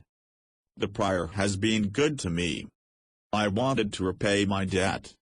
"Good to you in what way?" "Well, he let me copy the works of art. The church is open to everybody. And the monastery. And to use his library. It is a public library. Are you pazzo, crazy, that a penniless lad should work free for a rich monastery?" A heavy snowstorm that lasted for 2 days and nights left Florence a white city. Sunday dawned clear, crisp and cold. He was alone in the enclosed Duomo workshop, huddled over a brazier while trying to make the first of the Hercules drawings, when Piero's groom came looking for him. "His Excellency, Piero de' Medici, asks if you could come to the palace." He made his way to the barber in the straw market, where he had his hair cut, and patches of beard down the sides of his cheek and chin shaved, then returned home, boiled himself a tub of hot water, bathed, put on his blue wool tunic and set out for the first time in over a year and a half for the palace. The statues in the courtyard, as he came through, were piled high with snow. He found the Medici children and grandchildren assembled in Lorenzo's studiolo, a bright fire burning. It was Giuliano's birthday. Cardinal Giovanni, who had settled in a small but exquisite palace in the quarter of Sant'Antonio when a hostile Borgia had been elected pope, looked plumper than ever sitting in Lorenzo's chair, hovered over by his cousin Giulio. Their sister Maddalena, married to the former Pope Innocent VIII's son, Francesco Cibo, was back with their 2 children. So was Lucrezia, married to Jacopo Salviati of the Florentine banking family, who owned the home of Dante's Beatrice, their aunt Nannina and her husband, Bernardo Rucellai, Piero and Alfonsina with their oldest son. They were dressed in their gayest brocades, jeweled satins and cut velvets. And Cantassina was there, elegantly gowned in aquamarine silk interwoven with silver thread. Michelangelo noted with surprise that she was taller, that her arms and shoulders had filled out a little, and her bosom, propped by stays under the embroidery, was approaching maturity. Her eyes, when they met his, sparkled as brightly as the silver jewels with which her dress was ornamented. A servant handed him a glass of hot mulled wine. The drink, combined with the warmth of the reception, the sharp nostalgia the room evoked, and Contessina's bemused smile, all went to his head. Piero stood with his back to the fire. He smiled, and seemed to have forgotten their quarrel. "Michelangelo, it is our pleasure to welcome you back to the palace. Today we must do everything that pleases Giuliano. I should like to help make Giuliano happy today." "Good." The first thing he said this morning was, "I should like to have the greatest snowman ever made. And since you were our father's favorite sculptor, what would be more natural than that we should think of you?" Something within him sank like a stone. While the Medici children turned their faces toward him, he remembered the two tubes in the cadaver that extended downward from the mouth, one to carry air, the other food. Should there not be a third, to swallow crushed hopes? "Please do it for me, Michelangelo," cried Giuliano. "It would be the most wonderful snowman ever made." His accurate impression of having been summoned as an entertainer passed with Giuliano's plea. Was he to reply, "Snow is not my trade"? "Do help us, Michelangelo." It was Contessina, who had come close to him. "We'll all serve as your assistants." And he knew it was all right. Late that afternoon, when the last of the Florentine crowds had thronged through the palace grounds to see the hilariously grotesque, giant snowman, Piero sat at his father's desk in the big office, under the maps of Italy. "Why not move back into the palace, Michelangelo? We would like to bring together again my father's circle. Could I ask under what conditions I would return? You would have the same privileges as when my father was alive." Michelangelo gulped. He was 15 when he had come to live in this palace. He was almost 18 now. Hardly an age to receive spending money left on his washstand. Yet it was a chance to get out of the drear Buonarrotti house, the nagging domination of Audiobook, to earn some money, perhaps to carve something good for the Medici. A groom moved him back into his old apartment, with Bertoldo's sculptures still untouched on the cat-cornered shelves. A palace tailor came with fabrics and measuring tapes, and on this following Sunday Piero's secretary, Sir Bernardo da Bibbiena, deposited 3 gold florins on the washstand. Everything was the same, yet everything was different. The scholars of Italy and Europe no longer came to the palace. The Plato Academy preferred to hold its meetings in the Rucellai gardens. At Sunday dinner only those noble families with pleasure-loving sons were at table. The great families from the Italian city-states were not present on the pleasant duties of treaty-making, nor were the merchant princes who had prospered with the Medici, nor yet the Gonfalonieri, Buoniumani or councilmen from the Florentine districts whom Lorenzo had kept close to him in bonds of intimacy. All these were replaced by entertainers and Piero's young sporting friends. The Topolinos rode into the city behind their white oxen on Sunday after Mass and hoisted the Hercules block onto their cart. The grandfather drove, while the father, 3 sons and Michelangelo walked through the quiet streets that had been hosed and swept immaculately clean at sunrise, each holding an end of the lashing ropes. They drove in through the back entrance of the garden, unloaded and propped the marble next to his old sculpture shed. Comfortably settled, he returned to his drawings, made one in red chalk of the youth pulling apart the jaws of the Nemean lion with his bare hands, the man in his middle years wrestling Antaeus to death, the old man fighting the 100-headed Hydra, all of which he found too pictorial. Finally rejecting the outspread figure of earlier Florence Herculeses, the legs wide apart, arm on the hip, he designed a closed, compact figure closer to the Greek concept, in which all of Hercules' bursting power was held in a unifying force between torso and limbs. What concession must he make to the conventional? First, the huge club. This he designed as a tree trunk upon which Hercules leaned.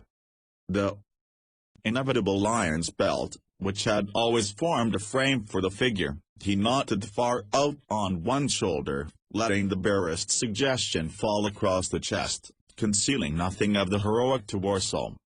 He extended one arm only a little, patently enclosing the round firm apples of the Hesperides.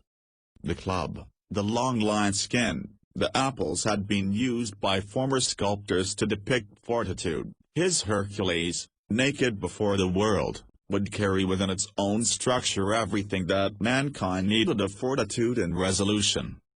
He was not daunted by the fact that his would be the largest Hercules ever carved in Florence. As he marked out the proportions of the great figure, 7 feet 7 inches in height, with the 1.5 foot base and 5 inches of safety marble above the head from which he would carve downward, he recalled that Hercules had been the national hero of Greece, as Lorenzo had been of Florence. Why then portray him in small, exquisite bronzes? Both Hercules and Lorenzo had failed, but oh, how much they had accomplished in the trying! How richly they deserved to be carved bigger than life. He built a rough clay model, working out the shifts of weight and stance, the movements of the back muscles because of the extended arm, the muscle distribution because the figure was leaning, the straining of tendon and ligament, the swivel of hip and shoulder, all of which he now knew and could project with conviction. Yet some instinct kept him from using measuring cords and iron pegs to enlarge the model to scale. For his first life-size figure in the round, which was also the first work he was creating in absolute independence, he wanted to see how far and faithfully his hand could follow his eye. He forged his tools for the initial massing, pounded the rods to increase their length, giving them a stubbier end to withstand the greater hammer blows, and once more, with the handling of the metal, achieved in himself a feeling of hardness, durability. He squatted on his haunches before the marble. Looking at the huge block gave him a sense of power. He removed the edges with heavy point and heavy hammer, thought with satisfaction that by this very act he was already adding to the stature of the block before him. He had no wish to conquer the 9-foot slab, only to persuade it to express his creative ideas. This was Cerevisiae marble, quarried high in the Apuan Alps. After he had penetrated its weathered outer skin, it behaved like a lump of sugar under his dog's tooth chisel, its pure milky white slivers crumbling between his fingers. He used a flat stick to gauge approximately how deep he had to cut to get down to neck depth, armpit depth, torso depth, the bended knee. Then he went back to the forge, made a calcagnolo, and attacked the marble with fury, the chisel hugging close to the surface like a plow through the earth. And now the Cerevisiae marble suddenly became hard as iron, and he had to struggle with all his strength to achieve his forms. Ignoring the instructions of Bertoldo, he did not attempt to work his block all around, develop it as a whole, but went after the head, shoulders, arms, hips, using his flat stick and naked eye to measure his high points as he dug deeper. Then he almost ruined his block. He had cut too deeply to free the neck and head, and now his strong chisel strokes on the emerging shoulder muscles caused intense vibrations to run up through the neck and to the head. The shivering marble looked for an instant as though it would crack at the narrow point. His Hercules would lose his head, and he would have to begin again on a reduced scale. Then the trembling ceased. He sat down on a nearby box to wipe the perspiration from his face. He forged new fine-edged tools, making sure every point was symmetrical. Now each blow of his hammer was transferred directly to the carving end of the tool, as though it were his fingers rather than the chisels that were cutting through the crystals. Every few moments he stepped back and circled the block because, no matter how deep he cut, A fog of texture obscured the contour of knee socket, rib cage. He used the brush to clear away the dust. He made a second series of mistakes. His eye failed to measure accurately the receding planes, and he delivered some hard blows which spoiled the frontal harmony. But he had left himself spare marble at the back, and so he was able to push the entire figure deeper into the block than he had intended. His progress became swifter as he stepped inside the marble, so passionately tearing out deepening layers that he felt as though he were standing in the midst of a snowstorm, breathing its flurries, closing his eyes at the moment of the hammer impact. The anatomy of the marble began matching the anatomy of his clay model, the powerful chest, magnificently rounded forearms, the thighs like the white meat under the bark of giant trees, the head focusing enormous power within its limited area. Hammer and chisel in hand, he stood back from the galvanic male figure before him, still faceless, standing on a rough gouged base to show the material from which it had emerged, thinking that from the very beginning the marble had yielded to love, pliable, vulvar. With marble he was the dominant male, his was the choice, his the conquest. Yet coming together with the object of his love. He had been all tenderness. The block had been virginal but not frigid, it had been set on fire by his own white heat. Statues came out of the marble, but not until the tool had penetrated and seated its female form. From love came all of life. He finished the surface with a good pomacing, but gave it no polish, afraid that to do so would diminish its virility. He left the hair and beard in a crude state, with just a suggestion of curls, angling the small three-toothed chisel so that he could dig in with the last tooth for accent. Monna Alessandra went to bed feeling tired one night, and never awoke. Lodovico took the loss hard. Like most Tuscans, he was deeply attached to his mother, and had for her a gentleness he showed no one else in the family. For Michelangelo the loss was poignant. Since the death of his own mother 13 years before, Monna Alessandra had been the only woman to whom he could turn for love or understanding. Without his grandmother the Buonarrotti house seemed gloomier to him than ever. The palace, by contrast, was in an uproar over Contessina's marriage, which was to take place late in May. Since Contessina was the last of the Medici daughters, Piero was ignoring all of the sumptuary laws and preparing to spend 50,000 florins to give Florence the greatest celebration in its history. Contessina went her busy way, whirling from Sarda to Sarda for her gowns, commissioning dowry chests to be painted, interviewing merchants from all over the world to select her linens, brocades, jewelry, silver and goldware, dishes, blankets, furnishings that were her rightful and imperative dowry as a Medici. Then one evening they met by accident in the studiolo. It was so like old times, with Lorenzo's books and artworks about them, that they forgot for the moment the impending ceremonies and linked arms affectionately. "I hardly see you anymore, Michelangelo. You are not to be unhappy at my wedding. Am I to be invited? The wedding takes place here. How can you not attend? The invitation must come from Piero.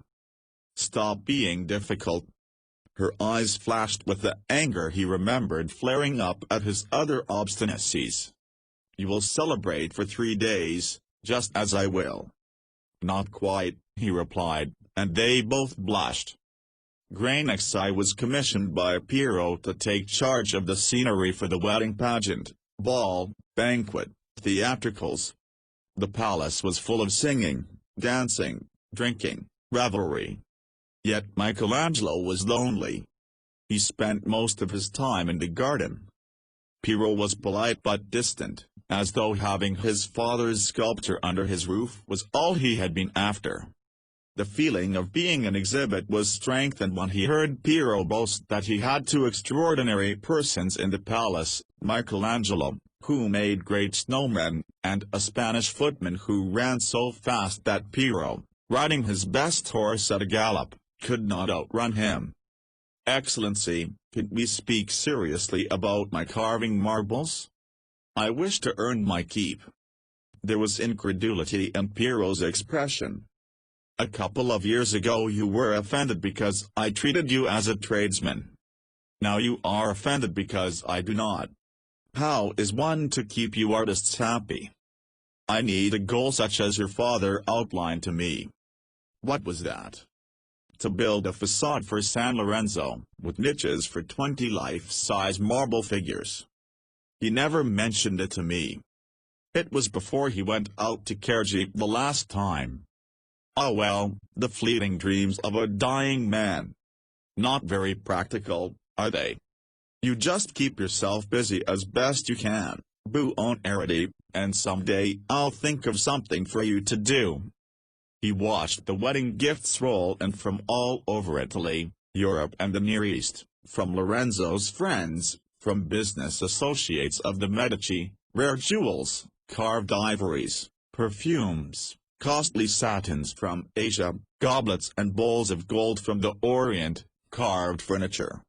He too wanted to give Contessina a gift. But what? The Hercules. Why not? He had bought the marble with his own money. He was a sculptor, he should give her sculpture for her wedding. The Hercules for the garden of the Ridolfi Palace. He would not tell her about it, he would simply ask the Topolinos to help him move it there. Now for the first time he came to grips with Hercules' face. It would be a portrait of Il Magnifico, not of his upturned nose, muddy skin, scraggly hair, but of the inner man and mind of Lorenzo de' Medici. The expression would convey intense pride, coupled with humility. It would have not only the power but the desire to communicate. Matching the devastating strength of the body would be a gentleness that would yet convey the fighter. Who would do battle for mankind, be concerned with remolding man's treacherous world? His drawings finished, he started carving excitedly, using the hand drill to bring out the nostrils and ears, the profusion of hair falling about the face, the finest edge chiseled around the cheekbones, the hand whirling bore to touch ever so lightly the eyes to achieve a clear, piercing communication with every soul who looked upon him. He worked from dawn to dark, not bothering to eat at midday, and falling into bed as night like a dead man. Ghirlandaio praised him for his completion of so complex a task, then added quietly, "Amico mio, you can't give it to Contessina. It wouldn't be right." "Why not?" "It's too big." "The Hercules is too big?" "No, the gift. The Ridolfi might not think it proper for me to give Contessina a gift. So large a gift." "Are you speaking of size? Or value?" "Both. You are not a Medici, nor a member of a ruling house of Tuscany. It might be considered in bad taste. But it has no value. I couldn't sell it." "It has value. You can sell it." "To whom?" "The Strati. For the courtyard of their new palace. I brought them here last Sunday. They authorized me to offer you 100 large gold florins. It will enjoy a place of honor to the courtyard. It is your first sale." Tears of frustration smarted behind his lids, but he was older now, he could blink them back. "Piero and my father are right, no matter how an artist may strive, he ends up as a hireling, with something to market." There was no way to escape the excitement of the 3,000 wedding guests pouring into the city and filling Florence's palaces to capacity. On the morning of May 24 he donned his green silk tunic with velvet sleeves, the violet cloak. In front of the palace was a fountain garlanded with fruits, to its center 2 figures designed by Ghirlandaio from which red and white wine flowed so abundantly that it ran down the Via de' Gori. He walked with Ghirlandaio behind the wedding party as Contessina and Ridolfi paraded through streets decorated with flags, preceded by trumpeters. At the entrance to the Piazza del Duomo was a replica of a Roman triumphal arch festooned with garlands. On the steps of the cathedral a notary read aloud the marriage contract to the thousands who jammed the piazza. When Michelangelo heard the extent of Cantassino's dowry, he blanched.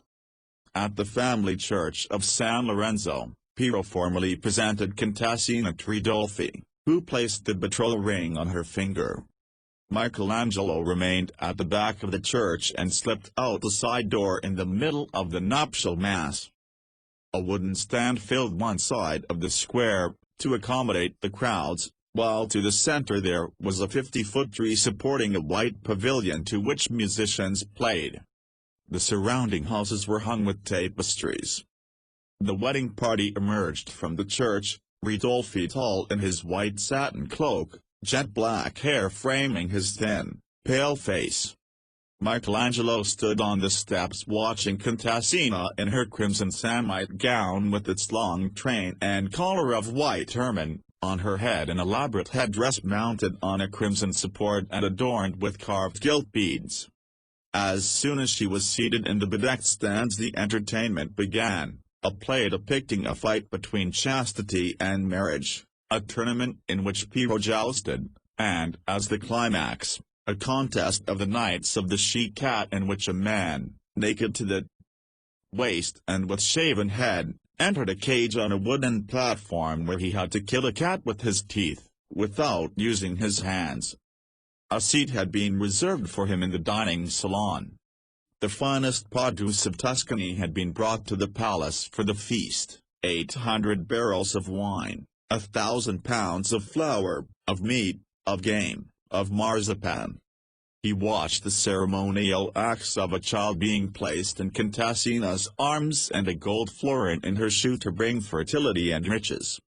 Then, after the nuptial feast, when the guests went into the ballroom which Granexi had converted into ancient Baghdad, he left the palace and walked from piazza to piazza, where Piero had set up prodigal tables of food and wine for all of Florence to participate. But the people seemed glum. He did not return to the palace where there were to be 2 more days of feasting and celebration before Cantassina would be escorted to the Ridolfi palace. Instead, in the dark of night, he walked slowly up to Settignano, spread an old blanket under the Topolino arches and, his hands locked behind his head, watched the sun emerge over the hills to light the roof of the Buonarrotti house across the ravine. Cantassina's marriage proved to be a turning point, for himself, for Florence. He had witnessed the resentment of the people on the first night of the feasts, heard the general murmurings against Piero. There was little need for the fiery sermons preached against him by Savonarola, returned to the city with more power than ever in his Dominican order, demanding that Piero be prosecuted by the Signoria for a violation of the city's sumptuary laws. Puzzled at the intensity of the reaction, Michelangelo went to visit Prior Bicciolini. Were the marriages of the other Medici daughters less sumptuous? He asked. Not particularly. But with Lorenzo, the people of Florence felt he was sharing; with Piero, they felt he was giving. It made the wedding wine turn sour in their mouths. The completion of Cantassina's wedding celebration was a signal to the Medici cousins to begin their political campaign against Piero. Within a few days the city was awash with scandal. At a party the night before, Piero and his cousin Lorenzo had fought over a young woman. Piero struck Lorenzo a blow on the ear, the first time one Medici had ever struck another. They had both pulled their knives and there would have been a killing if friends had not stepped in. When Michelangelo went into midday dinner he found a few more of the older friends missing. The laughter of Piero and his comrades sounded a trifle hysterical. Granexi came into the garden at dusk to tell him that someone had seen his Hercules in the Straight courtyard, was waiting for him there, and would like to speak to him about a commission. Michelangelo hid his surprise when he found the new patrons to be the Medici cousins, Lorenzo and Giovanni. He had met them many times in the palace while Lorenzo was alive, for they had loved him as a father, and the magnificent one had given them the highest of diplomatic posts, even sending them to France 11 years before to congratulate Charles VIII on ascending the throne. Piero had always condescended to them as coming down through the lesser branch of the family. The Medici cousins were standing on either side of his Hercules. Lorenzo, who was 12 years older than Michelangelo, had regular features full of expression, though his skin was pock-marked. He was a powerfully built man with a strong neck, shoulders and chest. He lived like a great lord in the family palace on Piazza San Marco, with villas on the declivity of the hill below Fasola and at Castello. Even now Botticelli was living on his commission to illustrate Thackeray's Divine Comedy. He himself was a respected poet and dramatist. Giovanni, the younger brother, 27, was called the Handsome by Florentines. They greeted him heartily, spoke highly of the Hercules, then got to the point. Lorenzo was the spokesman. "Michelangelo, we saw the 2 marble pieces you sculptured for our uncle Lorenzo, and we have often said, my brother and I, that one day we should like you to carve a piece for us." Michelangelo remained silent. The younger brother continued. "We've always yearned for a young street, John, in white marble, as the patron saint of our home. Would the theme interest you?" Michelangelo shifted awkwardly from foot to foot, gazing out the main gate of the Strai Palace to the intense pool of sunlight lying in the Via Tornabuoni. He needed work, not merely because of the money involved but because he was growing restless. It would put marble in his hands. "We are prepared to pay a good price," said Lorenzo, while his brother added, "and there is a place at the back of our garden for a workshop. What do you say? To be wanted is always good. May I think it over?" "Of course," replied Lorenzo heartily. "We have no desire to rush you. Give us the pleasure of your company at Sunday dinner." He walked home in silence, his head down. Ecstasy proffered no word or suggestion until they parted at the corner of the Via del Benecordia and Via dell'Anguillara. "I was asked to bring you. I brought you. That does not mean that I necessarily think you should accept." "Thank you, Ecstasy. I understand." His family had no such tolerance. "Of course you will take the commission." Ludovico, pushing masses of his grey-black hair back out of his eyes. "Only this time you can dictate the fee because they came to you." "Why did they come to me?" persisted Michelangelo. "Because they want a street, John," replied his Aunt Cassandra. "But why at this moment, when they are setting up an opposition party to Piero? Why didn't they ask me at any time during the past 2 years?" "What business is that of yours?" demanded his uncle Francesco, who was crazy enough to look a sculpture commission in the mouth. "But something more is true, Uncle Francesco. Bicellini says the aim of the cousins is to drive Piero out of Florence. I think they want to strike another blow at Piero." "And you are a blow?" Grise's face was puzzled. "A modest one, madre mia." Michelangelo's whimsical smile offset the ugliness of his flattened nose. "Let's get out of politics," commanded Ludovico, "and back into business. Are times so good for the Buonarrotti that you can afford to turn down a commission?" "No, father, but I can't be disloyal to Lorenzo." "The dead don't need loyalty." "They do. As much as the living. I just gave you the 100 florins from the Hercules." The cousins reserved him a place of honor at their festive Sunday dinner, spoke of everything but Piero and the street. John. When, after dinner, Michelangelo stammered that he appreciated their offer but could not at the moment accept, Lorenzo replied easily. "We are in no hurry. The offer stands." There was no real place for him in the palace.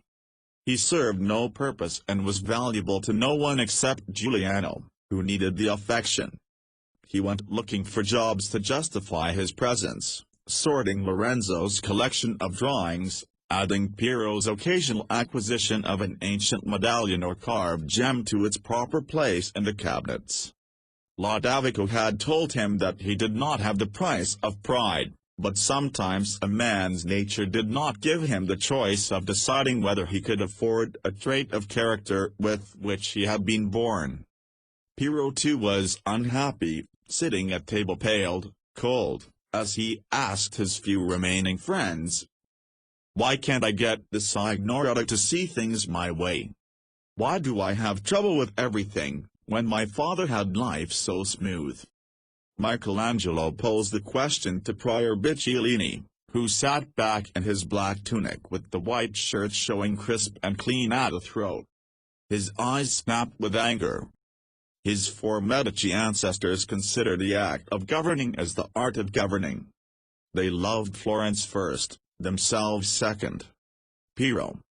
Michelangelo was surprised at the denunciatory edge to the prior's voice. "I have not heard you bitter before, father." Piero won't listen to counsel. A weak man at the helm, and a power-hungry priest working to replace him. These are sad days for Florence, my son. I have heard some of Savonarola's plank-by-plank sermons on the coming flood. Half the people of the city believe Judgment Day is the next train away. What is his purpose in terrorizing Florence? The prior took off his spectacles. He wants to become pope. But his ambition doesn't end there. He has plans to conquer the Near East, then the Orient. Michelangelo asked banteringly, "You have no passion for converting the heathen?"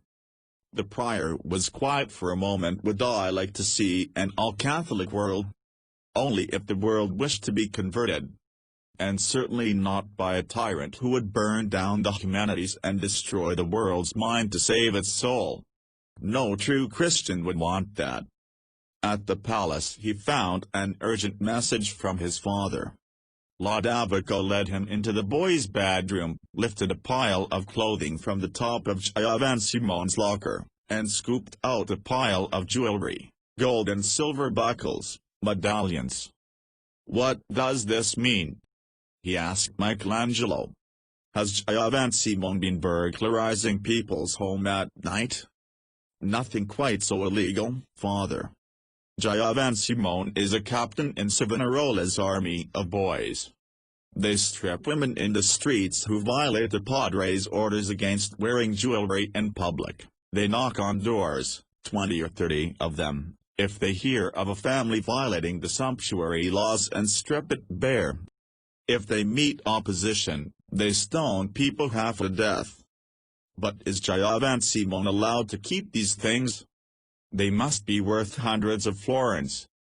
He is supposed to bring them all to San Marco. Most of the children do. But Giovansimone has converted his old gang of hoodlums into what Savonarola calls his white-shirted angels. The council is powerless to stop them." Leonardo chose this time to summon Michelangelo to San Marco to show him the school for painters, sculptors and illuminators Francis Savonarola had set up in the cells off the cloister garden. "You see, Michelangelo, Savonarola is not against art, only obscene art. Now is your chance to join us and become the sculptor for our order. You'll never want for marble or commissions."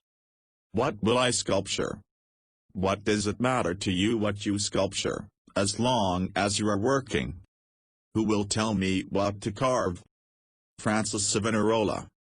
"And if I don't want to carve what he wants?" "As a monk he will not question. You will have no personal desires." He went back to his workbench in the abandoned casino. Here at least he was free to draw from memory anatomical pictures of the things he had learned during his months of dissection. He burned the crowded, overscrawled papers, yet it was hardly necessary since no one came to the garden anymore except the 15-year-old Giuliano, who sometimes walked over, books under his arm, to study in companionable silence at Torrigiani's old work table on the casino porch. They would walk back to the palace through the summer dusk that sifted downward like grey powder on the city, quenching the serene blue and golden thin light of the building stones. With the fall, Florence became embroiled in an international dispute that could lead to the city-state's destruction. It was all happening, Michelangelo gathered, because Charles VIII, King of France, had built the first permanent army since Caesar's legions, consisting of some 20,000 trained and heavily armed men. He was now bringing that army across the Alps and into Italy to claim the kingdom of Naples through inheritance.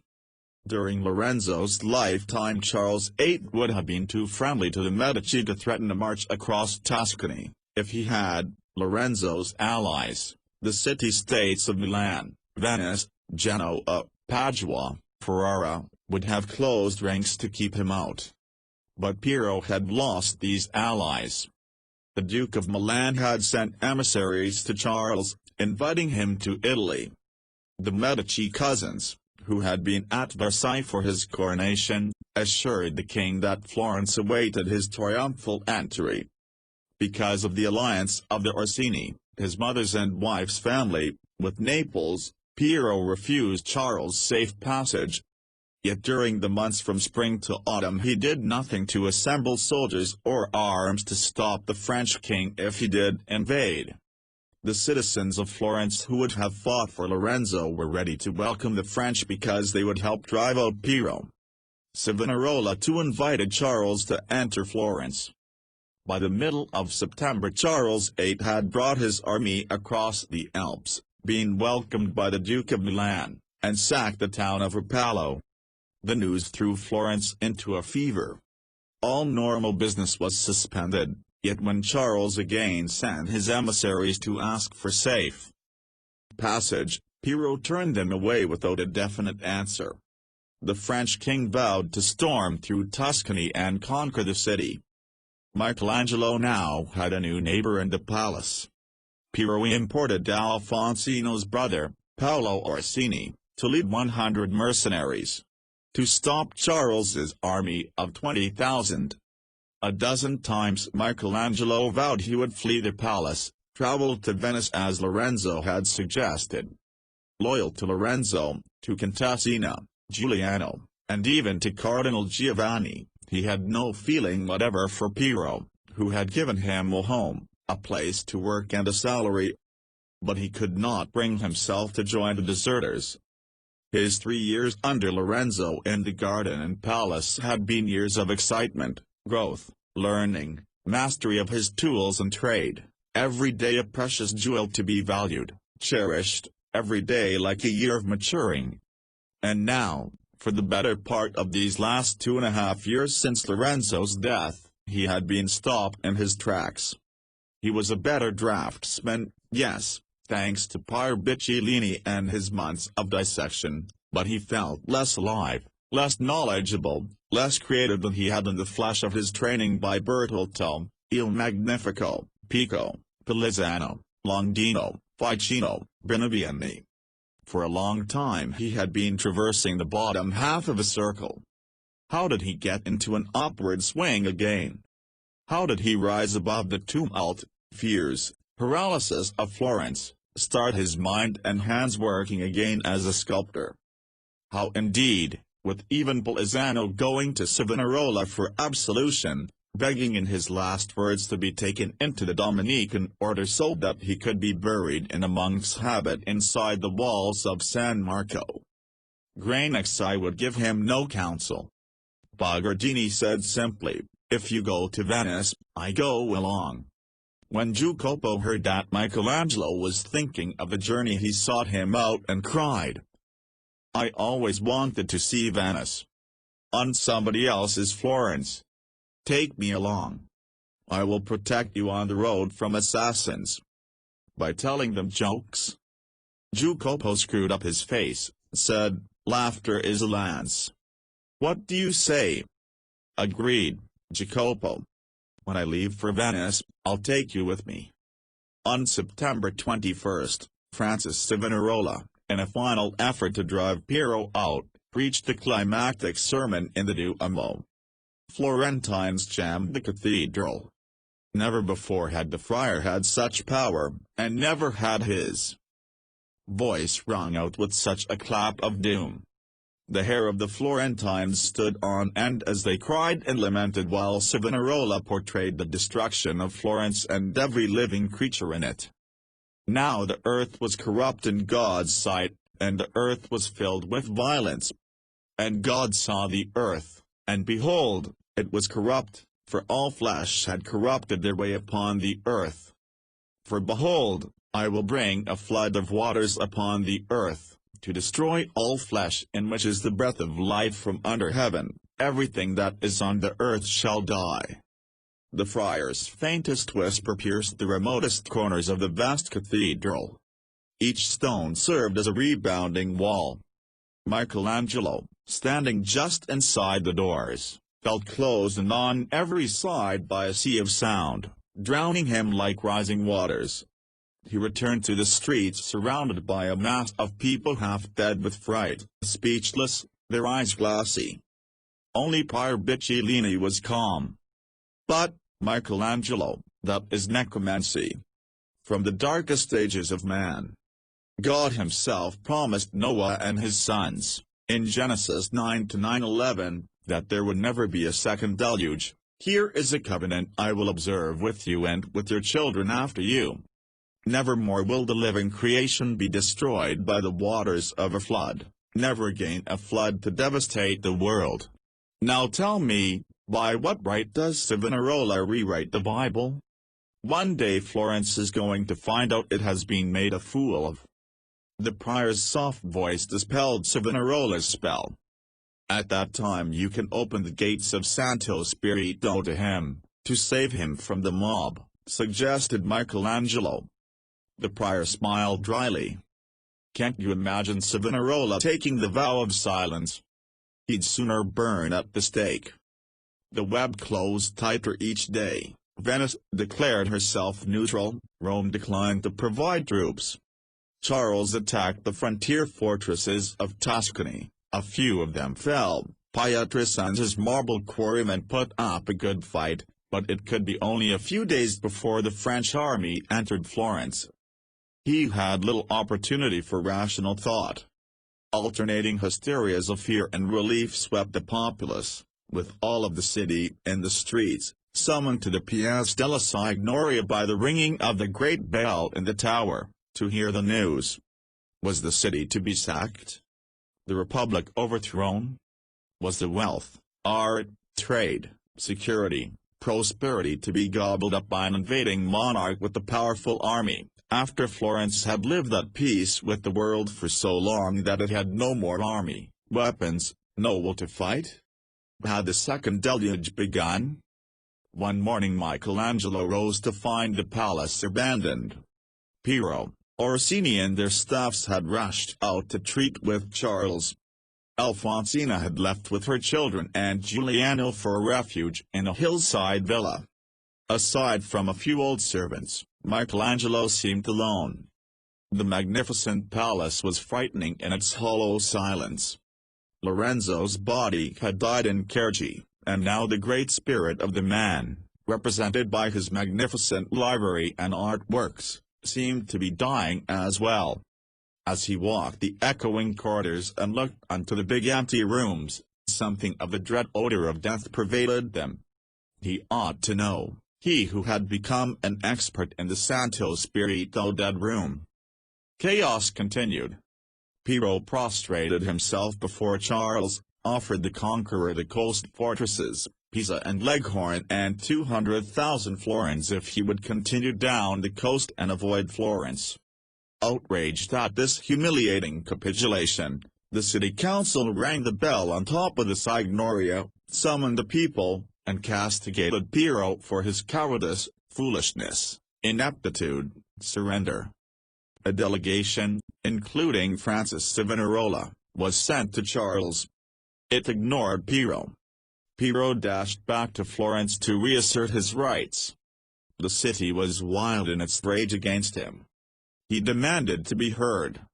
The crowd yelled, "Go away! Do not disturb the Signoria!" Piero turned away in contempt. The crowd in the piazza wagged their hoods in denunciation. Small gangs of boys hissed and threw stones. Piero drew his sword. The crowds chased him through the streets. He disappeared into the palace and diverted the throngs momentarily by having the remaining servants bring out wine and cake. Then couriers came down the street crying, "The Signoria has banished the Medici for life." There was a price of 4,000 florins on Piero's head. Down with Piero. Entering the palace, Michelangelo found that Piero had escaped through the rear garden, joined Orsini's band of mercenaries at the Porta San Gallo and fled.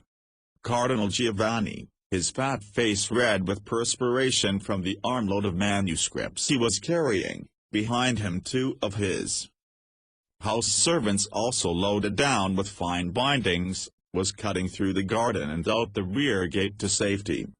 His apprehensive face lit up when he saw Michelangelo Buonarrotti. "I've saved some of Father's rarest manuscripts, the ones he loved best." Florence was only a moment behind. Into the courtyard surged the mob. Cries of "The Medici are banished!"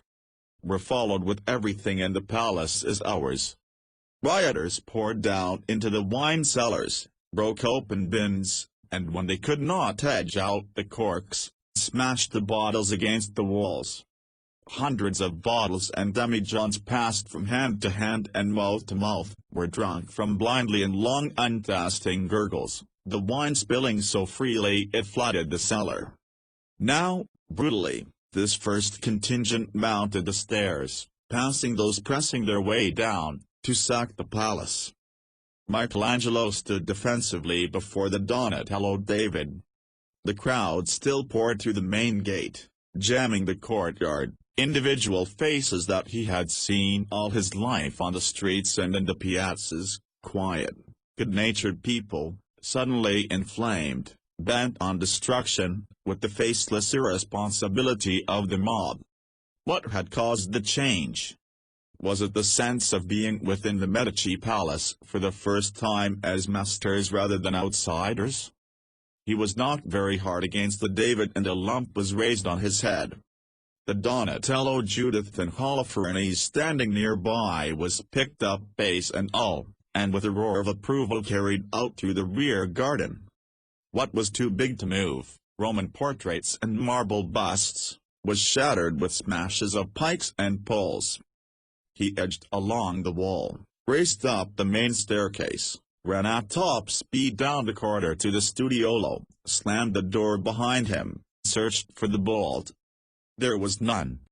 He looked about at the priceless manuscripts, cases of rare cameos, amulets, carved jewels, old coins, the Greek bas-reliefs above the door, the marble and bronze reliefs by Donatello, the painted wooden tables with Giotto's Deposition of Christ. Van Eyck Street. Jerome. What could be done to protect them? His eyes fell upon the dumbwaiter. He opened the door, pulled on the ropes and, when the lift was level, began piling in the small paintings, enameled and mosaic tablets, cups of jasper, sardonyx and amethyst, a small statue of Plato, a crystal clock mounted on gilt silver, glass vases by Ghirlandaio, manuscripts, rings and brooches.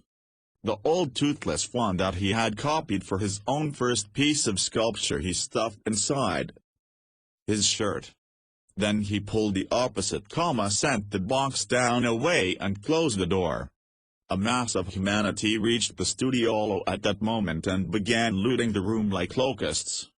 He fought his way to his own apartment, where he threw Bertolto's models and a few of the bronzes under the beds. It was the end of his usefulness. Hundreds of riders were sweeping through the palace and into the great rooms, pilfering the family plate in the dining room, smashing the dishes and glassware, fighting and screaming with joy over the Medici collections of medals of gold and silver, taking from Piero's rooms his cups and trophies, throwing half-full bottles of wine at Michelangelo Hercules and the lion. In Lorenzo's room he watched helplessly as they grabbed up the 4 jasper vases with Il Magnifico's name inscribed, carried out the painted tables of Masaccio, Veneziano, cut paintings out of their frames, ripped sculptures off their bases, smashing the chairs and tables, what was too large to be moved, destroying chests. In the library, rare books and manuscripts had been pulled down from the shelves, the volumes trampled on. Were these Florentines revenging themselves on Piero? But these magnificent collections were not Piero's. Watching the men brutally rip velvet hangings and slash silk upholsteries, he shook his head in despair. Who can look into the mind of a mob? He recognized only one of the Medici faithful, his cousin Bernardo Rucellai, Nannina de' Medici's husband, standing before Botticelli's palace subduing the centaur in the anteroom adjoining a parlor. He was crying out, "You are Florentine citizens. Why are you ravaging your own treasures?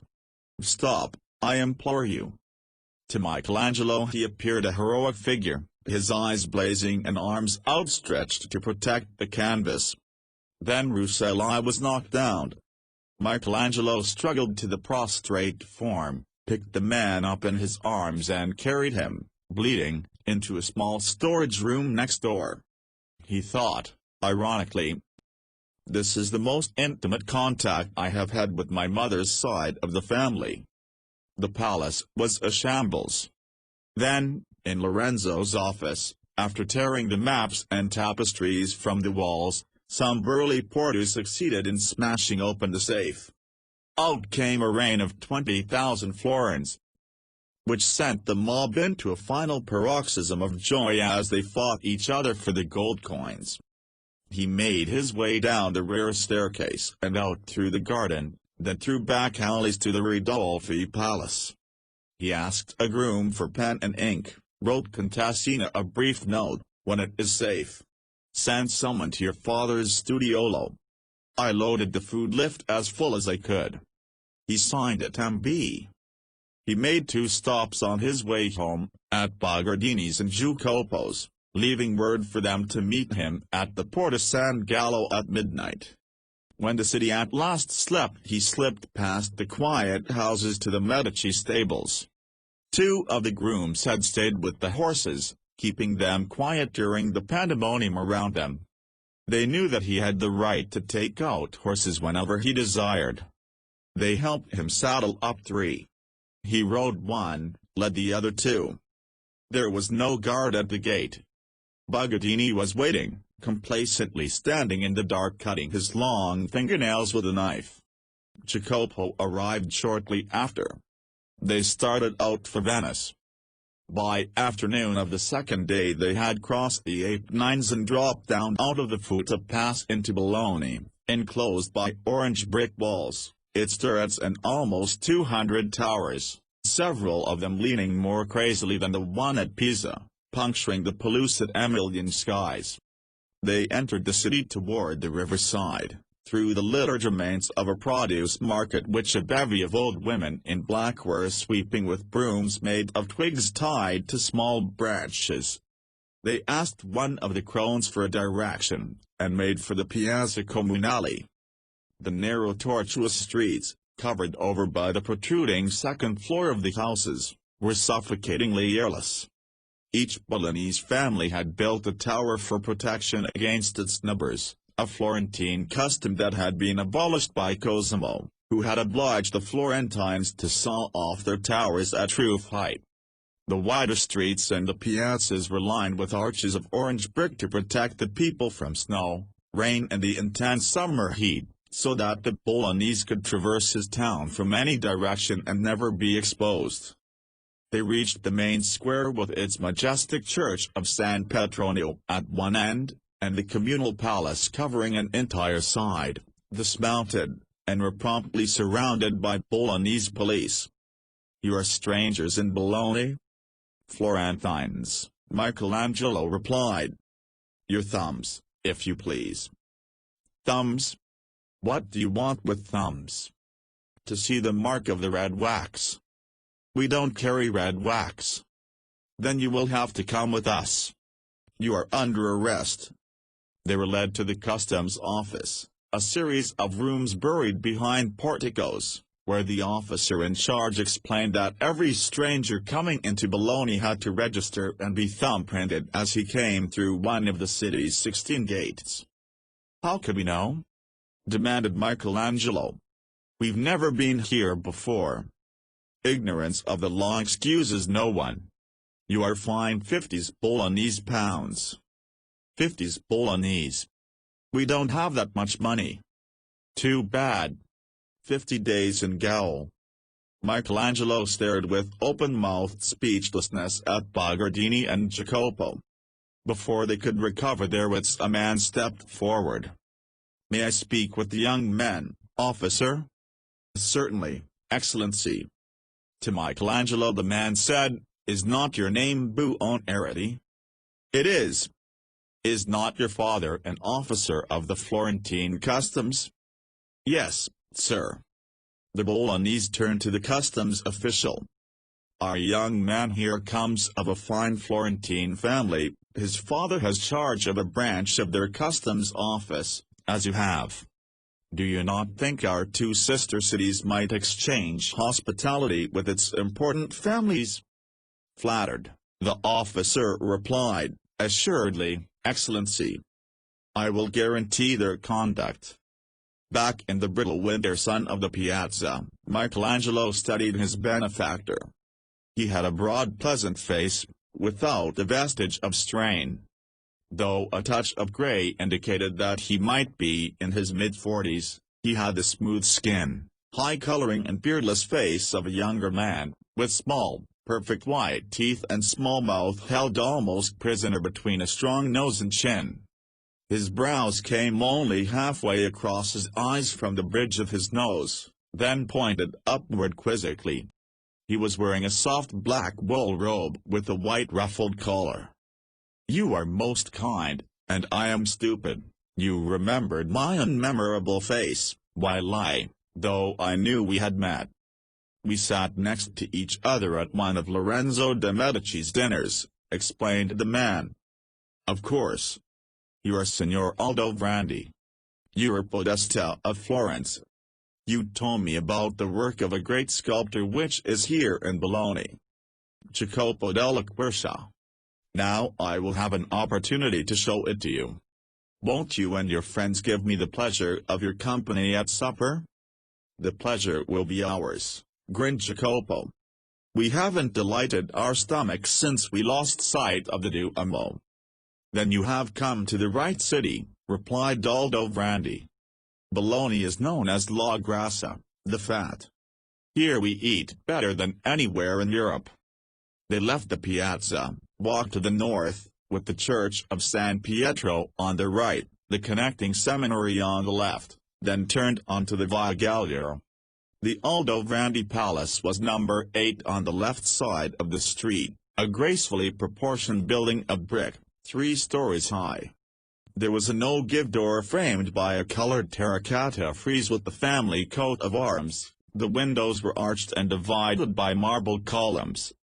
Bogardini and Jacopo arranged the of the horses while Aldovrandi took Michelangelo to see his wood-paneled library, of which he was enormously proud. Lorenzo de' Medici helped me assemble the volumes. He had a copy of Polizano's Stans per la Giostra inscribed by Polizano. Michelangelo picked up the leather-bound manuscript. "You know, Messer Aldovrandi, that Polizano died a few weeks ago." I was heartbroken. For such a great mind not to exist any longer. And Pico too, on his deathbed. How bleak the world will be without them. "Pico?" Michelangelo swallowed brine. "I did not know. But Pico is young. 31. When Lorenzo died it was the end of an era. Nothing will be the same again."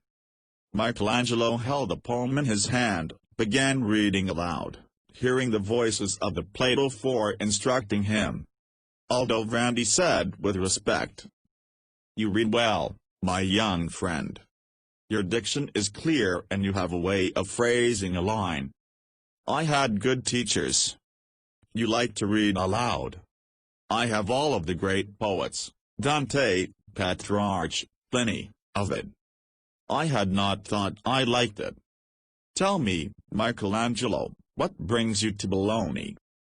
Aldovrandi already knew about Piero's fate, for the Medici party had passed through Bologna the day before. Michelangelo explained that he was on his way to Venice. How does it happen that you do not have 50 Bolognese pounds between the three of you if you are traveling so far? Bugadini and Jacopo haven't a soldo. I'm paying the expenses. Aldovrandi smiled. I too should like to travel the world if you will pay my costs. We hope to find work in Venice. Then why not remain in Bologna? There is deliquescence to study from, we may even discover a sculpture commission for you. Michelangelo's eyes gleamed. After supper I will speak to my two companions. The brush with the Bolognese police had been enough to take the wanderlust out of Jacopo and Bugadini.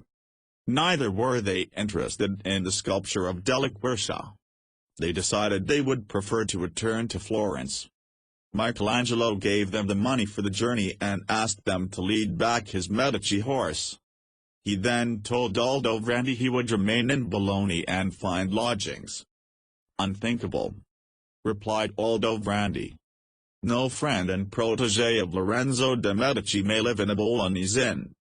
A Florentine trained by the Plato 4 is a rare treat for us. You will be our guest. He awakened to the orange Bolognese sun streaming into his room, lighting the tapestry behind him and the bright-colored boxed ceiling.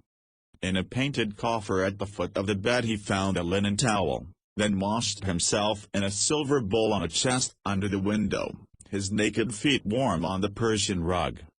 He had been invited into a joyful house. He heard voices and laughter ringing through the swing of the palace which housed Aldovrandi's 6 sons. Signora Aldovrandi, an attractive young second wife who had contributed her quota of sons, was a pleasant woman who enjoyed all 6 of the boys equally, and welcomed Michelangelo as warmly as though he were a 7th son. His host, Gian Francesco, belonged to the branch of the Aldovrandi which had split off from the ancient parental palace, applied itself to trade and money changing, and prospered so greatly that Gian Francesco graduated from the university as a notary, and an able banker in his younger years, was now free to spend his time in the arts. An enthusiast of poetry, he was also an able versifier in the Vulgate.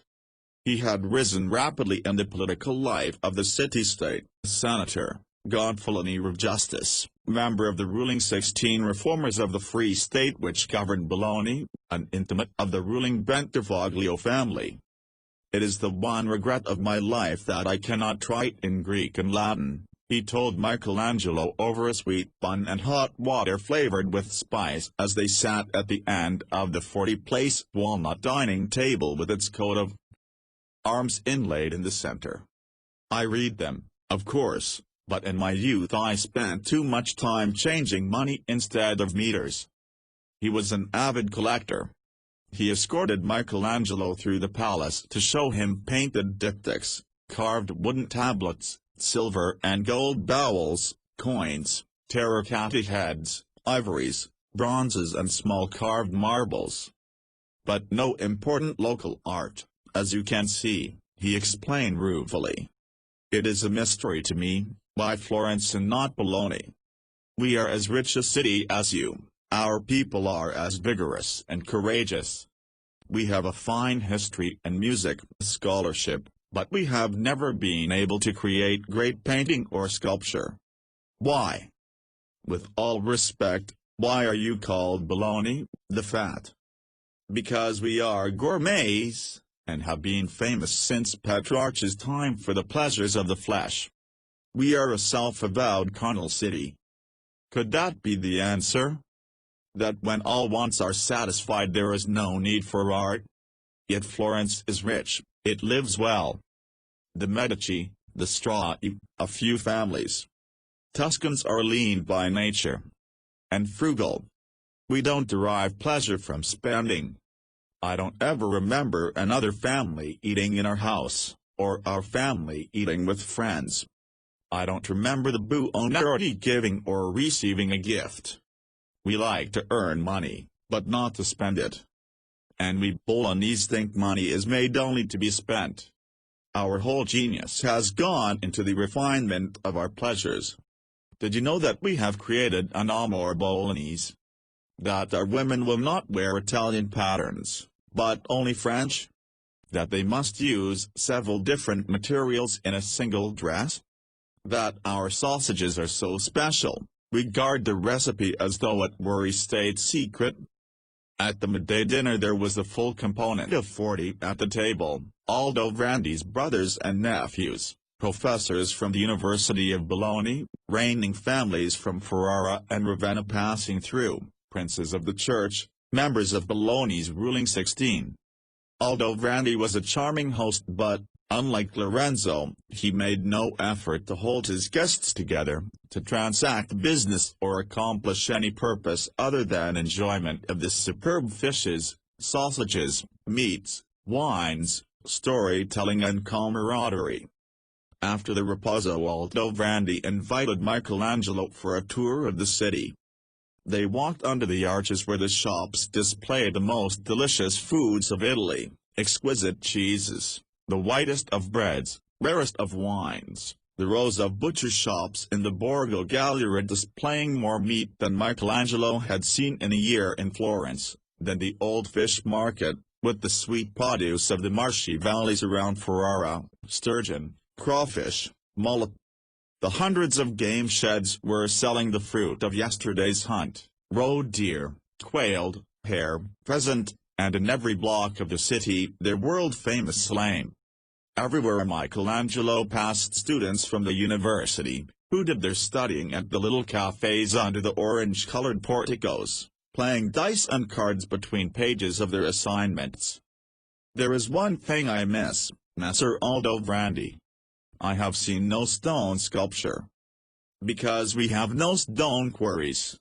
A simple equation, eh?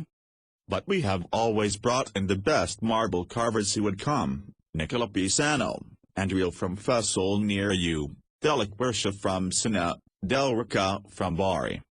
Our own sculpture is of terracotta. It was not until they reached Santa Maria della Vita, where Aldovranti showed him Del Ricca's lamentation over the dead Christ, that Michelangelo found himself excited. This large terracotta group was melodramatic and profoundly disquieting, for Del Ricca had caught his people in fully expressed agony and lamentation. A few moments later they came upon a young man making terracotta busts to be placed above the capitals of the Palazzo Ambrini in the Via Santo Stefano. He was powerfully built, with enormous shoulders and biceps, but with an egg-shaped head that was narrower at the top than at its base. His skin was burned the precise orange of Bologna's brick. Aldovranti called him Vincenzo. "This is my friend Buonarrotti," he said, "the best young sculptor in Florence." "Ah, then it is proper that we meet," replied Vincenzo, "for I am Bologna's best young sculptor. I am Del Ricca's successor. I am to finish the great Pisano tomb in San Domenico." "You have received the commission?" asked Aldovranti sharply. "Not yet, Excellency, but it must come to me. After all, I am Bolognese. I am sculptor. What could be more natural?" He turned to Michelangelo. "If you need help in Bologna, I show you everything." As they walked on, Aldovranti said, "Successor to Del Ricca indeed. He is the successor to his grandfather and father, who are the finest brickmakers in Bologna. Let him stick to his trade."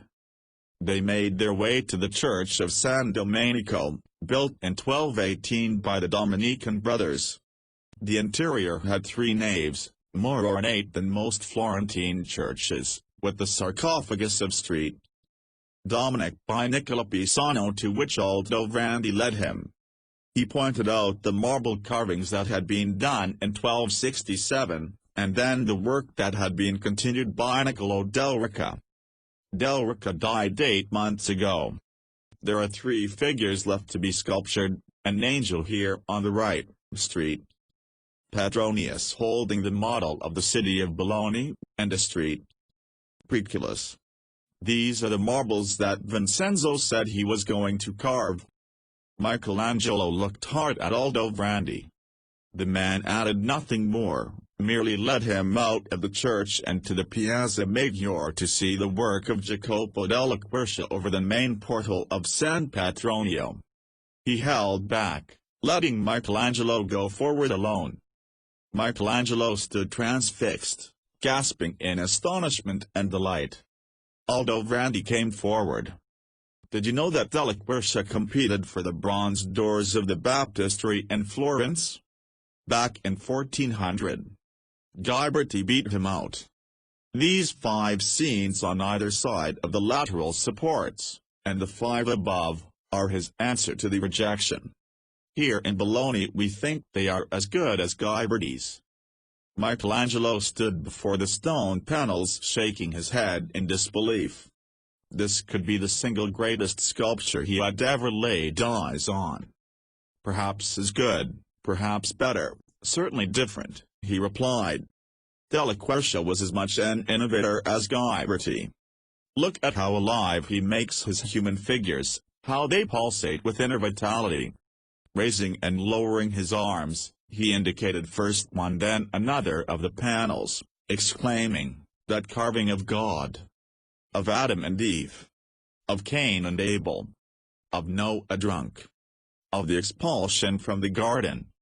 See the strength and depth in the design! I'm stunned."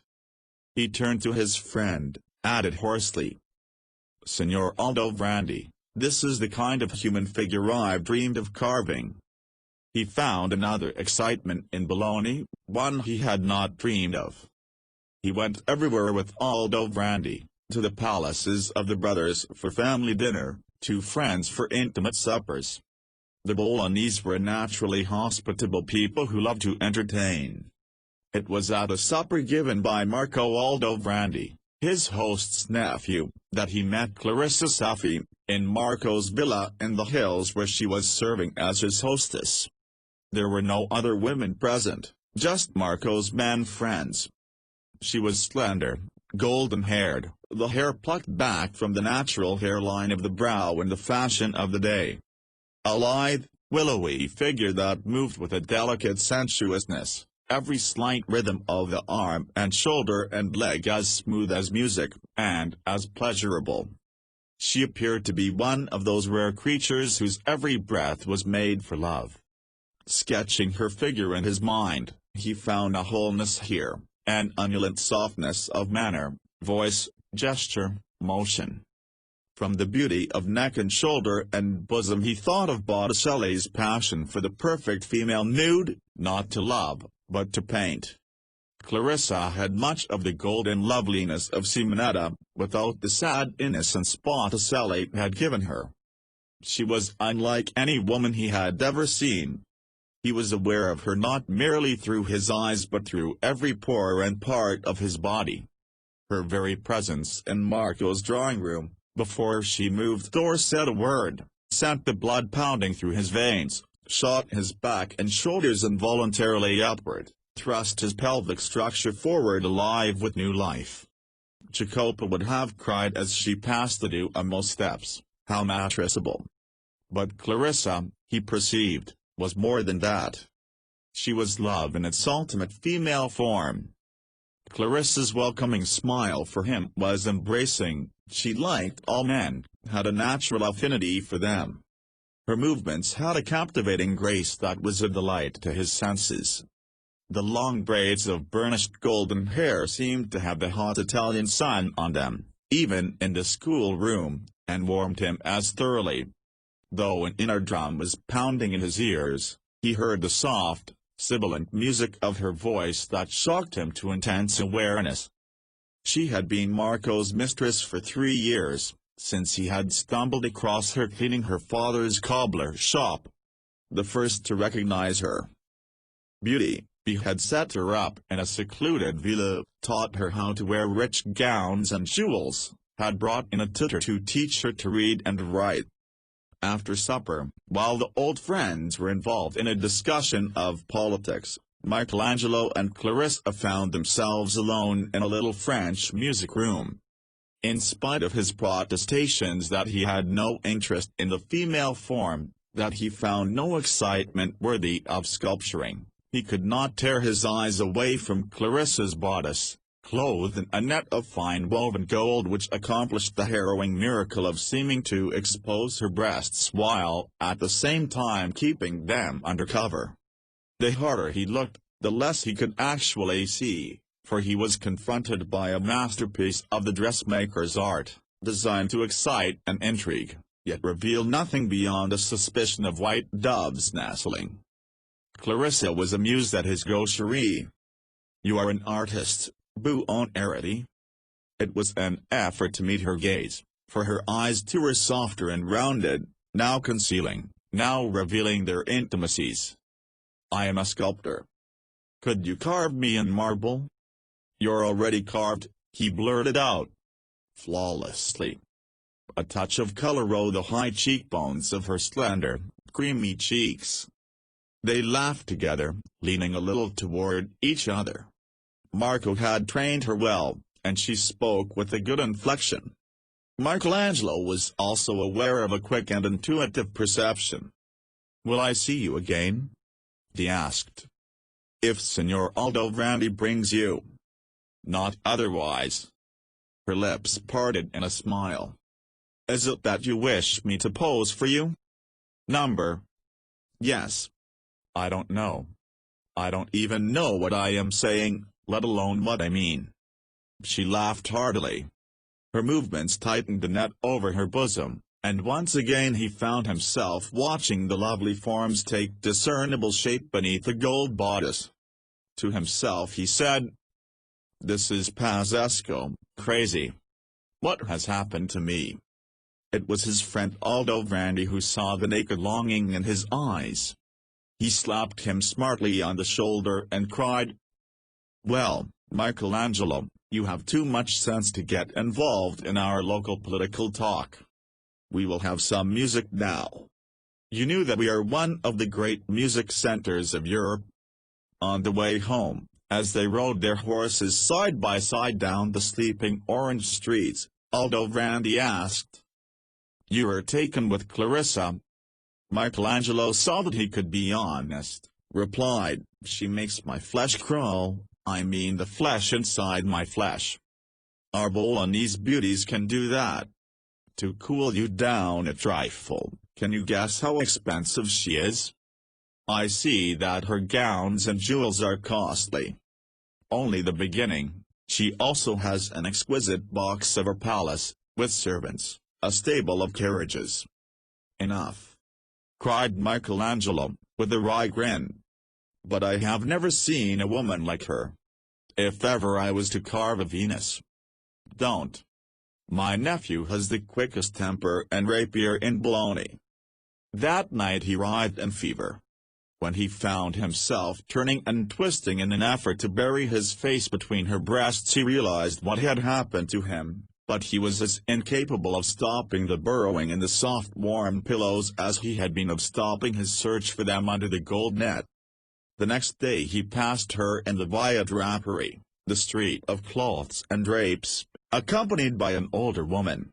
She was wearing a wreath of flowers through her hair and moved through the street with the same effortless magic under her silken gown with its gold belt encrusted with precious stones, woolen cape over her shoulders. She bowed, smiled slightly, and walked on, leaving him standing there rooted to the brick pavement. That night, when again he could not sleep, he went down to Aldovrandi's library, lit a lamp, took up his host's pen, and after many false starts, wrote, "The garland and the girdle. What joy hath you glad wreath of flowers that is, around her golden hair so deftly twined. each blossom pressing forward from behind, as though to be the first her brows to kiss. The livelong day her dress hath perfect bliss, that now reveals her breast, now seems to bind, and that fair woven net of gold refined rests on her cheek and throat in happiness. Yet still more blissful seems to me the band, gilt at the tips, so sweetly doth it ring, and clasp the bosom that it serves to lace. Yea, and the belt, to such as understand, bound round her waist, saith, here I'd ever cling. What would my arms do in that girdle's place? He suspected that this was not exactly the kind of sonnet for which Benivieni had spent the hours training him. Yet the writing had, in Aldovrandi's expression, cooled him down. He returned to his bedroom and slept. A few Sundays later Aldovandi invited him for the evening to Clarissa's villa, where a group of Marco's intimates were gathering for their favorite game, Tarocchino di Bologna, played with 60 oversized cards. Michelangelo knew nothing of such games, nor had he any money with which to gamble. After Clarissa had seen to it that Marco's friends were supplied with food and drink, she sat with Michelangelo before a crackling log fire in a side parlor with a handsome terracotta frieze. He watched her face in the firelight, the features so fragile, yet with such implicit passion. It's pleasant to have someone my own age to talk to, Clarissa confided. All of Marco's friends are older. You do not have young friends? Not anymore. But I am happy. Is it not odd, Buonarrotti, that a girl can grow up in utter poverty yet fit so naturally into all this elegance? I don't know, but Anna, you are out of my quarter. Just what is your quarter? Besides sculpture, that is. Poetry. He tendered her a wan smile. You cost me 2 nights' sleep before I could get the sonnet down on paper. You wrote a sonnet to me? She was amazed. It is the first. Could I hear it? He flushed. I think not. But I will bring a copy sometime. You can read it in privacy. Why are you embarrassed? It is good to be desired. I accept it as a compliment. He cast his eyes down. How could he confess that he was as new at this game as he would have been at Tarocchino? How could he acknowledge the fire burning in his loins? He looked up suddenly, found her eyes on him. She had read his feelings. She put her hand in his, studied his bashed-in face. These minutes of perception changed the relationship. What fell on your nose, Michelangelo? A ham. From a butcher's rack? Did you forget to duck? The way the people on Vesuvius forgot to run from the lava, it had covered them before they knew it was coming. Have you ever been in love? In a way. It's always in a way. Is love never whole? Not that I know of. It's political, like the marriage of Violante Bentivoglio to Pandolfo Malatesta and Rimini, in which your friend Aldovandi had the wedding party, or to get the children born and scrubbing done, as with the contadini, or for the pleasure of pearls and palace. As with myself. Also what we feel for each other. Her body stirred in its gown, causing a sibilance of the silk. Her fashionably shod foot rested lightly against his calf. His inside somersaulted. We are young people together. Why should we not want each other? Again he thrashed the night through, his feverish body no longer content to nestle its face between her breasts. Now he was pulsating to enter whole. He kept hearing her words over and over again in the darkness of his room while he throbbed with an unbearable urgency. Why should we not want each other? He rose, went down to Aldovrandi's library, began writing scraps, phrases, lines, as they came tumbling into his head. Kind to the world, but to itself unkind. A worm is born, that, dying noiselessly, despoils itself to clothe fair limbs, and be in its true worth by death alone divined. Oh, would that I might die, for her to find raiment in my outworn mortality. That, changing like the snake, I might be free to cast this lough wherein I dwell confined. Nay, were it mine, that shaggy fleece that stays woven and wrought into a vestment fair around her beauteous bosom in such bliss. All through the day she'd clasp me, would I were the shoes that bear her burden. When the ways were wet with rain, her feet I then should kiss. It was during the Christmas festivities, with the symbolic good wish log burning in the drawing-room fireplace, and the poor children of the town singing carols outside for their gifts, with Signora Aldovrandi presiding over the annual appearance of the servants for the game of fortune extracting from a sack, that Michelangelo was rescued from his turmoil. When the servants had drunk their toasts and departed, and the Aldovrandi family, some 30 strong, had extracted their gifts, Aldovrandi turned to Michelangelo. Now you must try your fortune. He put his hand into the hemp bag. There was one package left. From the broad smiles all about him it was apparent that everyone was in on the joke. He pulled, and out came a terracotta replica of the Del Ricca San Domenico tomb. In the 3 empty places, where the Angel, Street, Petronius and Street, Proculus were missing, were oversized caricatures of himself, broken nose and all. I have the commission? Aldovrandi smiled at him happily. The council awarded it to you last week. When the guests had departed, Aldovrandi and Michelangelo went into the library. Aldovrandi explained that he would send to Carrara for the marble when the drawings were ready and the dimensions established. Michelangelo was sure that his host had not only secured him this commission, which would pay him 30 gold ducats, but would be paying for the marble as well, and the haul over the 8/9 by ox cart. His heart was too full to know how to thank him. Impulsively he opened a copy of Dante, leafed through. He picked up a pen and at the top of the page, in the margin and below, quickly sketched scenes from Florence, the Duomo and Baptistery, the Palazzo della Signoria and the Pont Vecchio over the Arno, stone Florence lying in the womb of its walls. By your leave, each day I shall illustrate another page of Dante. Aldovrandi stood over him, studying the rough-hatched pen sketches, his eyes shining. He went with Aldovrandi to Del Ricca's workshop at the rear of San Petronio, part of an enclosed courtyard admitting to the vestment room of the church, partly covered by a portico, with work stalls for the maintenance screw similar to those in the Duomo, though smaller than the one in which he had worked his Hercules. The shop had been left untouched since Del Ricca's sudden death some 10 months before.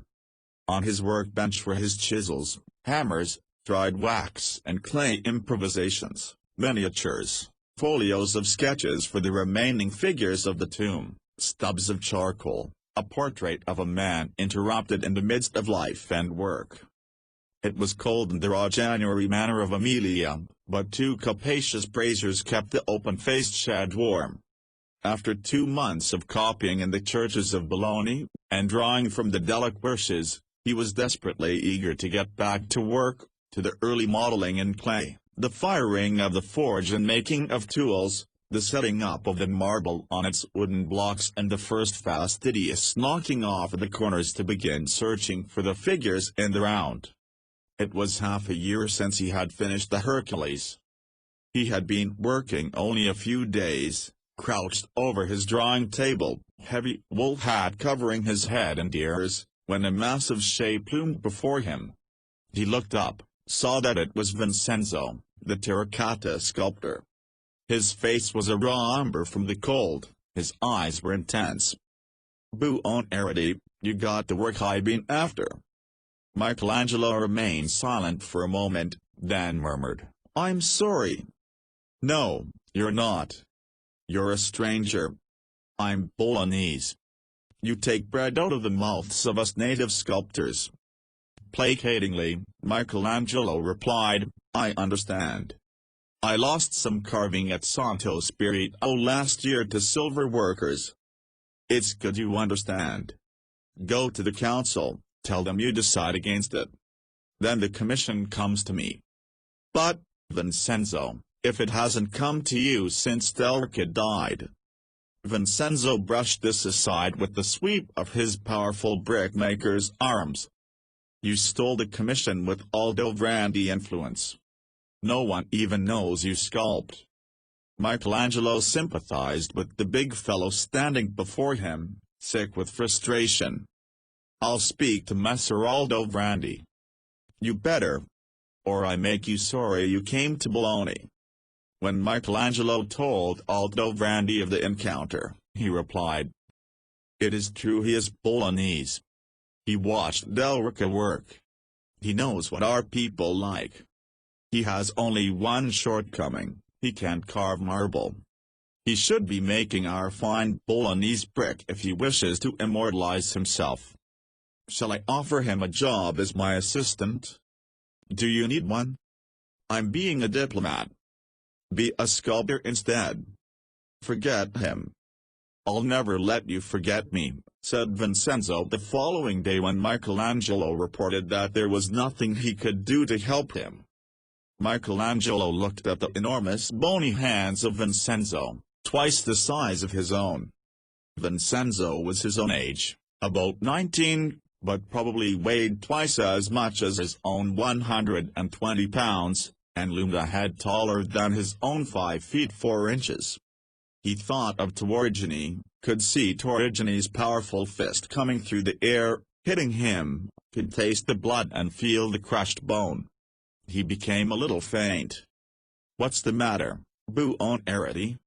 You don't look good. Afraid I make life miserable for you? You already have.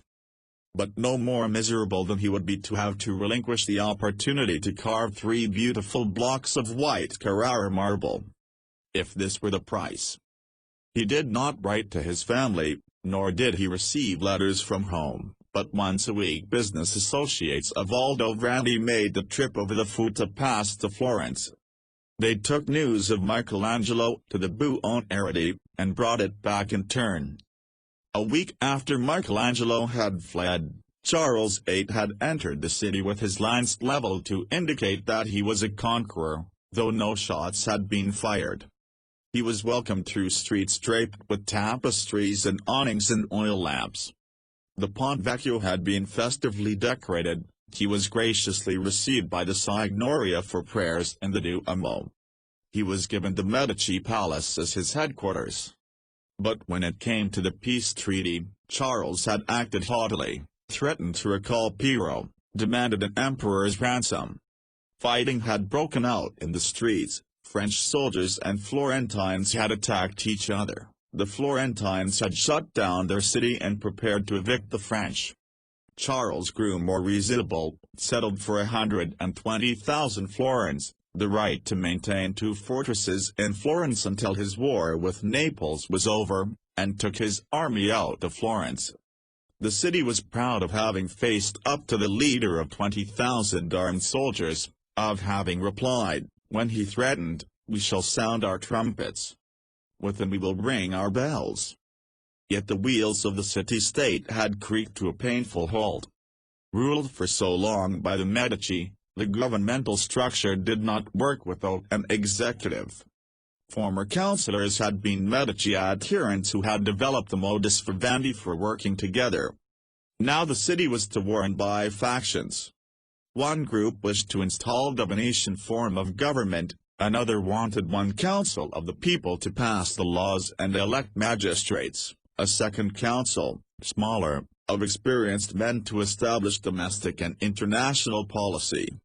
Guide Antonio Vespasi, spokesman for the wealthy nobles, called these measures dangerously democratic, fought to keep all power in a few hands. By mid-December news reached Bologna that Savonarola had stepped into the crisis with a series of Agony sermons in which he backed the proposed democratic structure. Visitors to the Aldovrandi Palace outlined the priest's concept of elected councils. Only real property was to be taxed, every Florentine was to have a vote, all over 29 years of age, who had paid their taxes, were to be eligible to the Grand Council. By the end of the sermons, Vespasian, whose nobles had been defeated, Savonarola's plan had been adopted. From Bologna it appeared that Savonarola had become political as well as religious leader of Florence. His victory over Il Magnifico was complete. With the coming of the new year, Piero de' Medici returned to Bologna to set up headquarters. Coming home from his workshop, Michelangelo found a group of Piero's professional soldiers in the street before the Aldovrandi Palace. Piero was inside with Giuliano. Though Charles, when he made the peace with Florence, had insisted that the price on Piero's head and on Giuliano's be revoked, all Medici estates had been confiscated, and Piero himself banished to 200 miles from the Tuscan border. When they met at the entrance to the dining room, Michelangelo exclaimed, "Excellency, how good to see you again! Though I could wish it were at the Medici Palace." "We'll be back there soon enough," growled Piero. "The Signoria drove me out by force. I am assembling an army and shall drive them out by force." Giuliano, now grown as tall as Michelangelo, had bowed formally to Michelangelo, but when Piero took Signora Aldovrandi in to dinner, the two young men hugged each other. There was little pleasure at the usually gay Aldovrandi table, for Piero immediately outlined his plan for the reconquest of Florence. All he required was sufficient money, hired mercenaries, weapons, horses. Piero expected Aldovrandi to contribute 2,000 florins to his campaign. "Excellency, are you sure this is the best way?" asked Aldovrandi respectfully. "When your great-grandfather Cosimo was exiled he waited until the city found it needed him and called him back. Wait for that hour, Excellency. I am not as forgiving as my grandfather. Florence wants me back right now. It is just Savonarola and my cousins who have schemed against me." He turned to Michelangelo. "You shall enter my army as an engineer, help design the wall fortifications after we have conquered the city." Michelangelo sat with his head bowed. "Would you wage war on Florence, Excellency?" he murmured after a moment. "I would, and I shall. As soon as I have a force strong enough to batter down the walls. But if the city were bombarded it could be destroyed. What then? Florence is a pile of stones. If we knock them down, we will put them together again. But the art? What is art? We can replace all the paint and marble in a year. And it will be a Florence that I will command. No one touched a bite of food." Aldovrandi turned to Piero. "In the name of my friend, Il Magnifico, I must decline. The money you ask for is yours, but not for purposes of war. Lorenzo would have been the first to stop you, were he alive." Piero turned to Michelangelo.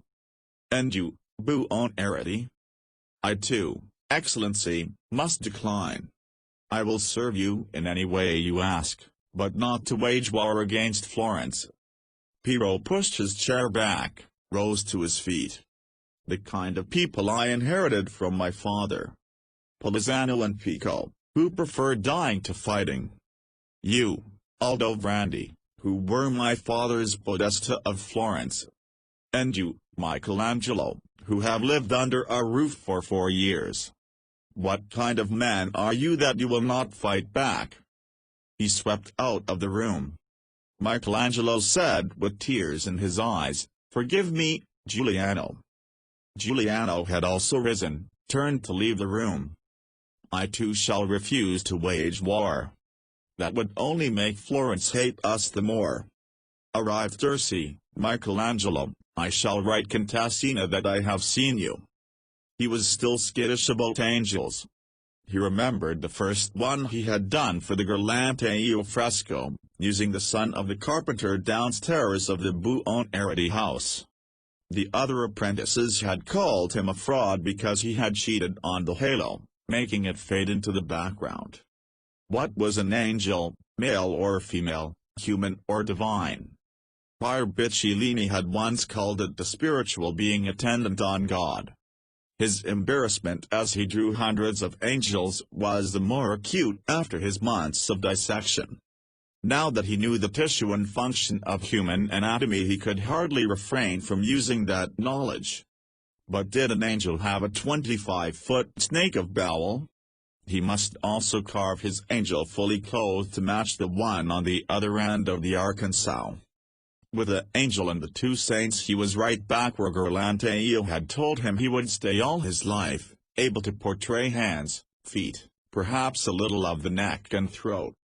For the rest, all his hard-earned knowledge would be hidden under flowing robes. For his spiritual being attendant on God, he chose a contadino boy, in from the farm with his family to attend church, looking a little like Bogardini, with a wide, fleshy face but the features cut square inches the Greek tradition.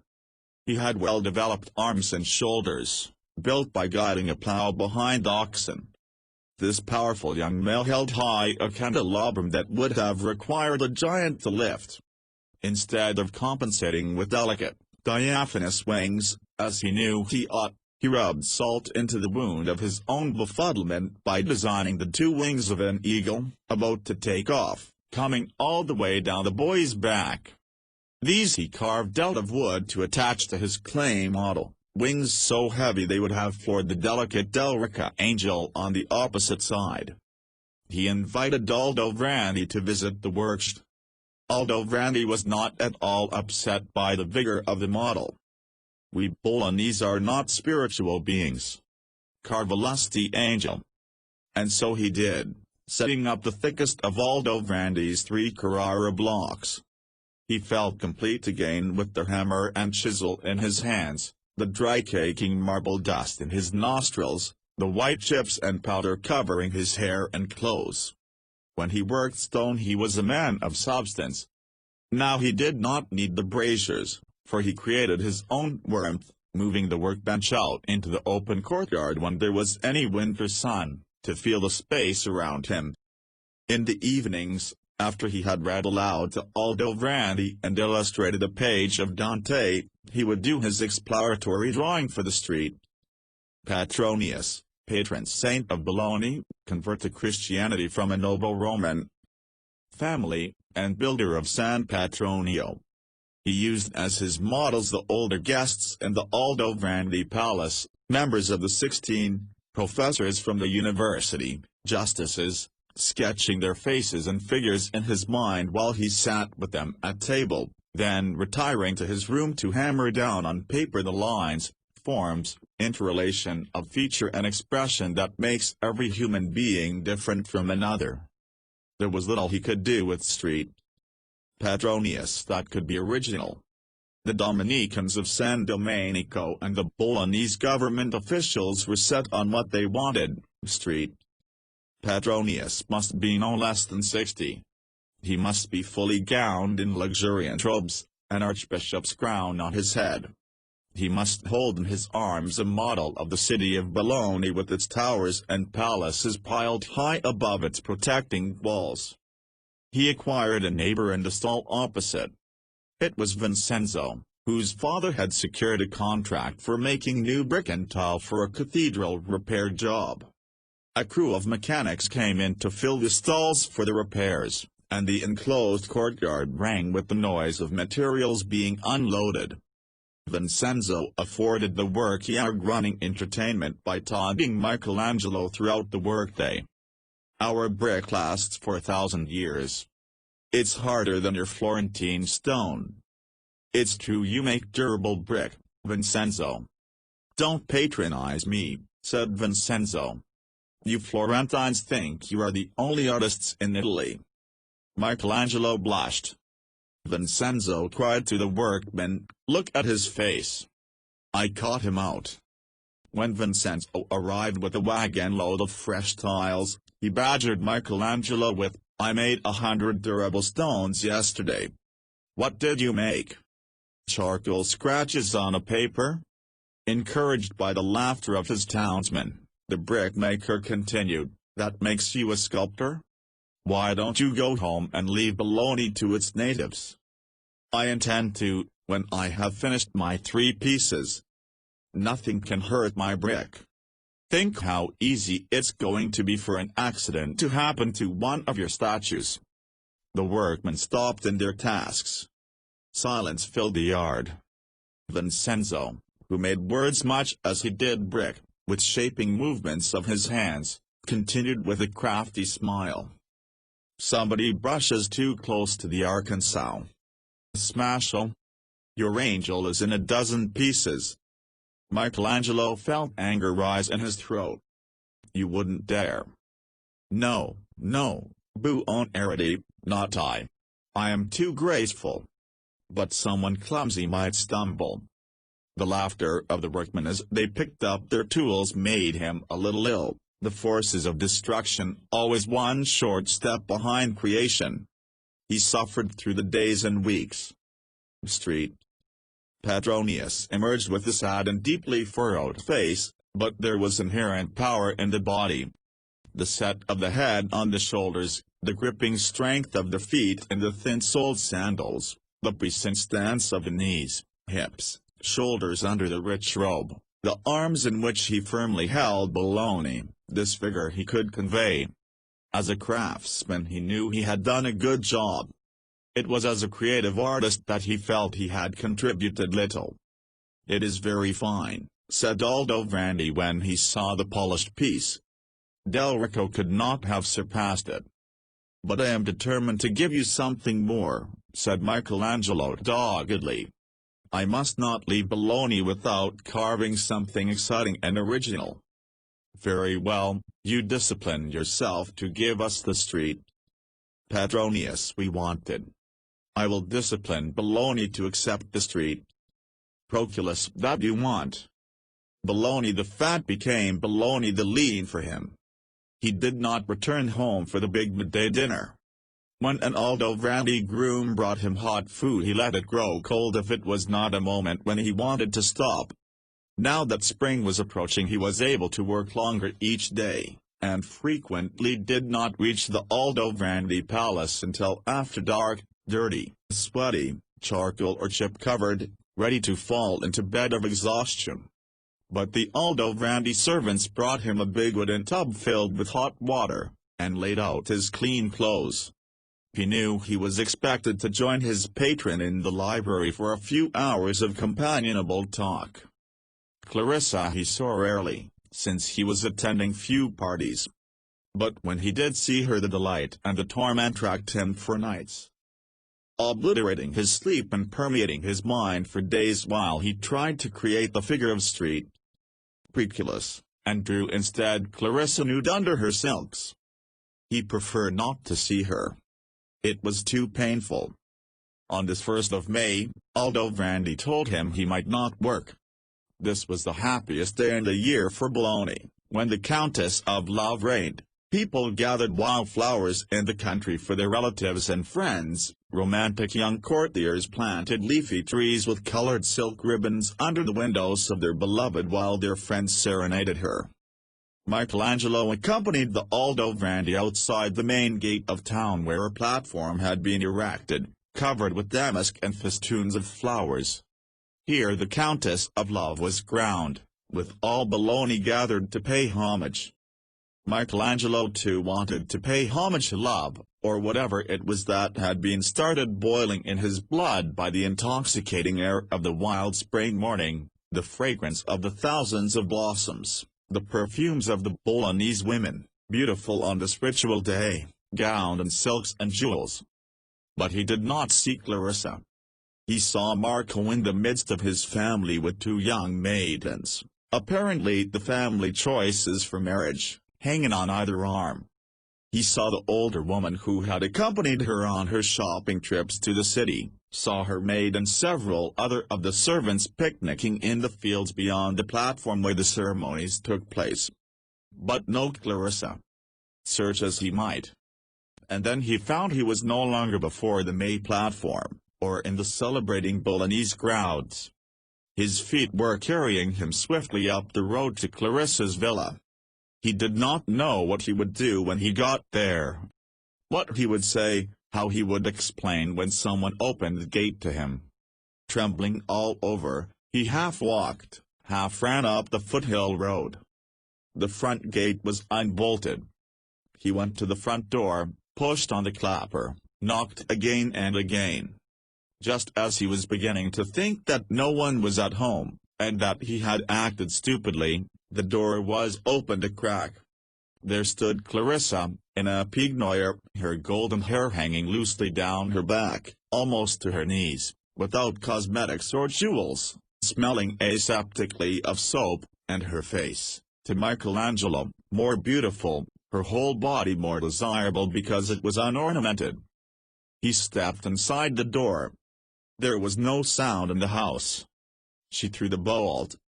Then they were in a passionate embrace, their bodies merging, knee and crotch, breasts and chest, their mouths moist and sweet and glued and drinking deep, their arms with all the power of an unquenchable life force crashing each to the other in a total pulsating time and place and sense-annihilating embrace. She led him to her bedroom. She had nothing on beneath the robe. The slender body, the red-pointed breasts, the golden mount of Venus was his draughtsman's. I had known them all along, a female beauty, made for love. It was like penetrating deep into white marble with the pounding live thrust of his chisel beating upward through the warm living marble with one go, his whole body behind the heavy hammer, penetrating through ever deeper and deeper furrows of soft yielding living substance until he had reached the explosive climax, and all of his fluid strength, love, passion, desire had been poured into the nascent form, and the marble block, made to love the hand of the true sculptor, had responded, giving of its inner heat and substance and fluid form, until at last the sculptor and the marble had totally coalesced, so deeply penetrating and infusing each other that they had become one, marble and man, an organic unity, each fulfilling the other in the greatest act of art and of love known to the human species.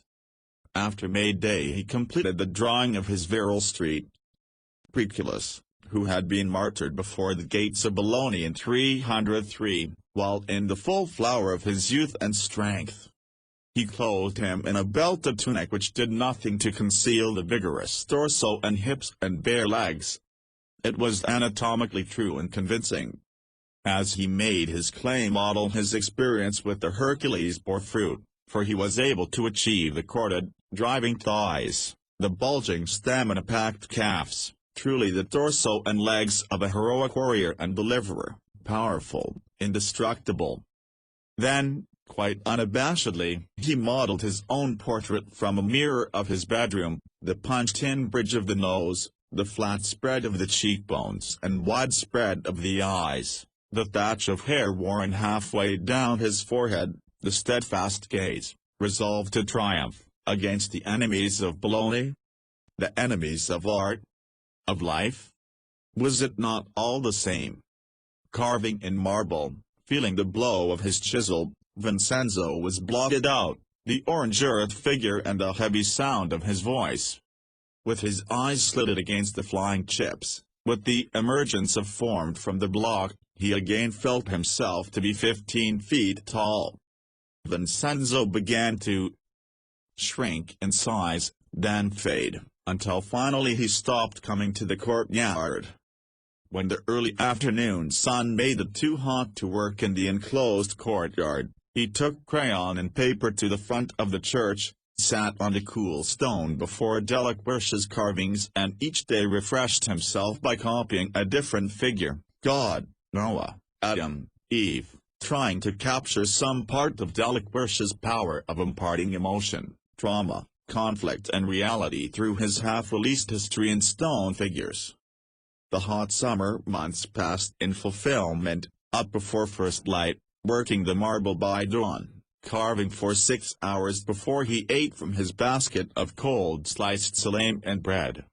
At night, when the light had begun to hide the planes and surfaces of the figure, he would drape it in moist cloth, put it back in his shed, lock the doors securely behind him, walk to the wide, shallow Reno River for a cool soak and swim, then to the Aldo verandas, watching the stars be born in the deep blue canopy of the Emilian plain.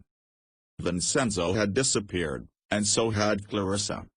He learned from a passing remark of Aldo Verandi's that Marco had taken her to his hunting lodge in the 8/9 for the hot summer months. The Aldo Verandi family too departed for their summer villa in the mountains. For most of July and all of August, Bologna was shut down as though decimated by the plague, its shops locked behind iron, roll-down shutters. He stayed alone in the palace with the pair of servants who considered themselves too old to travel, and saw his host only when Aldo Verandi rode in for a day to take of his affairs, his face tanned by the mountain sun. Once he brought startling news from Florence. His short, quizzical eyebrows pointed almost vertically as he exclaimed, "Your Francis Savonarola has come out into the open. He has declared war on the Pope." "You mean the way Lorenzo did when Rome excommunicated Florence?" "Ah, number. This is personal and punitive." Aldo Verandi read from a report of Savonarola's latest Duomo sermon, "When you see a head which is healthy, you can say that the body is healthy also, but when the head is bad, look out for the body. And so when the head of the administration happens to be ambitious, lustful, and in other ways vicious, be sure that the scourge is near. When you see therefore that God allows the head of the church to wallow in crime and simony, then I say that the scourge of the people approaches." Michelangelo was not as shocked as Aldo Verandi expected, for Pier Biccolini had predicted long ago that the Pope was Savonarola's ultimate target. How has the Pope replied? He summoned Savonarola to Rome to explain his divine revelations. But Savonarola has declined, declaring, "All good and wise citizens judge that my departure from this place would be to the great detriment of the people, yet of little use to you in Rome. Because of the furtherance of this work I am quite sure these difficulties in the way of my going spring from God's will. Therefore it is not the will of God that I should leave this place at present." Aldo Verandi chuckled. "An infallible system, don't you think?" Michelangelo too declined to leave this place when Aldo Verandi suggested he spend a cool holiday in the mountains with him. "Thank you, but I'm moving along rapidly with the street. Preculus. At this rate I shall finish by fall." The summer was over, Bologna rolled up its shutters and became a living city. Fall set in, and the street. Proculus was finished. Michelangelo and Aldo Verandi stood before the figure. Michelangelo ran his hand caressingly over the high polish. He was exhausted, but happy with it. So was Aldo Verandi. "I will ask the fathers to set an unveiling date. Perhaps during the Christmas holidays." Michelangelo was silent. It was the sculptor's job to carve and the patron's to unveil. "We could honor you in San Domenico. My work is done, and I have grown homesick for Florence," said Michelangelo quietly. "You have been a good friend." Aldo Verandi smiled. "For a year of bed and board I have extracted from you countless hours of reading poetry, and an illustrated copy of the Divine Comedy." What Aldo Verandi ever drove a shrewder bargain? He could not go without saying goodbye to Clarissa. That took a little waiting. Finally Aldo Verandi invited him to a party at a secluded villa in the hills where the wealthy young Bolognese felt free to bring their mistresses for feasting and dancing. Michelangelo saw that there would be no chance for even a moment of privacy in a quiet library or music room.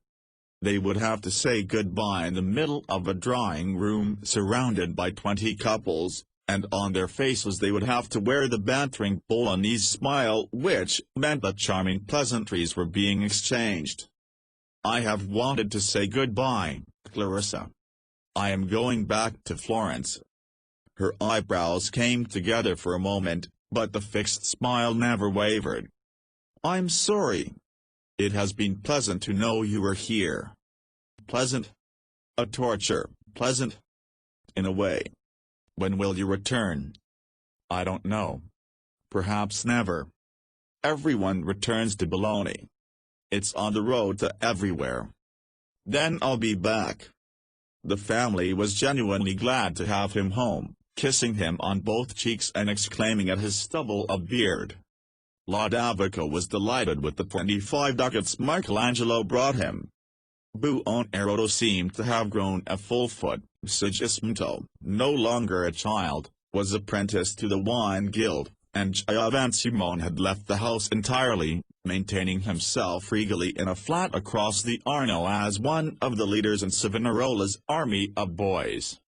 "He does not come home anymore," sighed Lodovico. "We ask too many embarrassing questions." Ghirlandaio was working in deadly earnest from first light to dark at Ghirlandaio's in an effort to keep the bottega afloat. When Michelangelo visited the studio he saw the cartoons being drawn for the new frescoes for the Chapel of San Zenobi by David and Benedetto Ghirlandaio, by Mainarti, by Gardini, Tedesco. "They seem well done." "Yes," agreed David, "but always we face the same criticism. With Domenico dead, the studio is finished." "We work twice as hard as before," sighed Mainarti, "but none of us has Domenico's genius. Except his son Rodolfo here, but he's only 12, it will be 10 years before he can take his father's place." On the walk home Ghirlandaio reported, "The Popolano family wants you to sculpture something for them." "Popolano? I don't know any Popolanos." "Yes, you do." Ghirlandaio's usually bland voice had an edge to it. "It's the Medici cousins, Lorenzo and Giovanni. They have changed their names to coincide with the People's Party, and are now helping to rule Florence. They asked me to bring you around when you returned." The brothers Lorenzo and Giovanni Popolano received him in a drawing room filled with precious artworks from Lorenzo's palace. Michelangelo glanced from a Botticelli to a Gozzoli to a Donatello stupefied. "We did not steal them," said Giovanni easily, "the city auctioned them off in public sale. We bought them." Michelangelo sat down, uninvited. Ghirlandaio came to the defense of the cousins. "This way the paintings and sculptures are safe. Some of the best pieces are being sold outside Florence." Michelangelo rose to his feet. "I was taken by surprise. So many memories flooded over me." Giovanni Popolano ordered sweet wine and cake. Lorenzo then said they were still interested in having a young street John.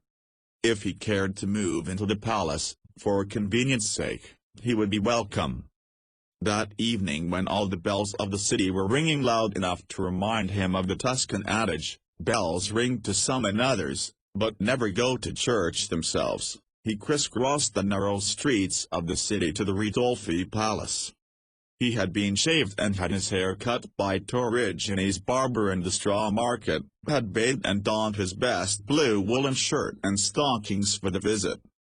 The Ridolfi had been members of the Bighi, or Grey Party, which had been pardoned by the council for being followers of the Medici, and were now ostensibly members of the Frizzi, or Republicans. Contessina received him in the drawing-room, still attended by her old nurse. She was heavy with child. "Michelangelo." "Contessina." "Come back. You said I would bear many sons." He gazed at her pale cheeks, burning eyes, the upturned nose of her father. And he remembered Clarissa, felt her standing in this room beside Contessina. "All love is in a way. I have come to tell you that your cousins have offered me a commission. I could not join Piero's army, but I want no other disloyalty on my conscience. I heard of their interest. You proved your loyalty, Michelangelo, when they first made the offer. There is no need for you to continue demonstrations. If you wish to accept, do so. I shall. As for Piero, at the moment my sister and I live under the protection of our husbands' families. If Piero ever attacks with the strong force, and the city is in real danger, who knows what will happen to us? The major change had taken place in the city itself. As he walked the familiar streets he felt an air of hostility and suspicion. Florentines who had lived at peace with each other since Cosimo de' Medici had ordered their defense towers cut down to roof level had now split into three antagonistic party factions, shouting imprecations at each other. He learned to recognize them by their symbols. The Rabbiati, or maddened, were the men of wealth and experience who now hated Piero and Savonarola both, calling the friars followers snivellers and purr-mumblers. Next he distinguished the whites, or fraici, which included the popolanos, who liked Savonarola no better than the maddened, but had to support him because he was on the side of popular government. Lastly there was Piero de' Medici's group, the Greys, who were intriguing for Piero's return. When he met Ghirlandaio in the Piazza della Signoria, Michelangelo was shocked to see Donatello's bronze Judith, which had been stolen out of the Medici courtyard, standing in front of the Signoria, and the David from the Medici courtyard installed in the Signoria courtyard. "What is the Judith doing here?" he asked. "She's now the reigning goddess of Florence. Stolen by the city. And the David too? Harsh words, my friend. Confiscated. What does that plaque say?" "That citizens placed this statue here as a warning to all who should think to tyrannize over Florence. Judith with that sword in her hand is us, the valiant citizens of Florence. Holofernes, about to have his head cut off, represents the party one doesn't belong to. So that a lot of heads will be rolling in the piazza? Are we at war with ourselves?" Ghirlandaio did not answer, but Prior Bicciolini said, "I am afraid so." Michelangelo sat in his study surrounded by the shelves of leather-bound manuscripts and the desk piled high with records and sheets of an essay the prior was writing. The prior folded his hands into his black Augustinian sleeves to warm them. "We have achieved some reform in taxes and morals. We have a more democratic government, more people can participate. But the government is paralyzed unless Francis Savonarola approves its sacks." With the exception of the dedicated group at Ghirlandaio's studio, art and artists had vanished in Florence. Rosselli had fallen ill, and his studio was not working. Two of the Della Robbia family, who had inherited Luca's sculpture processes, had become priests.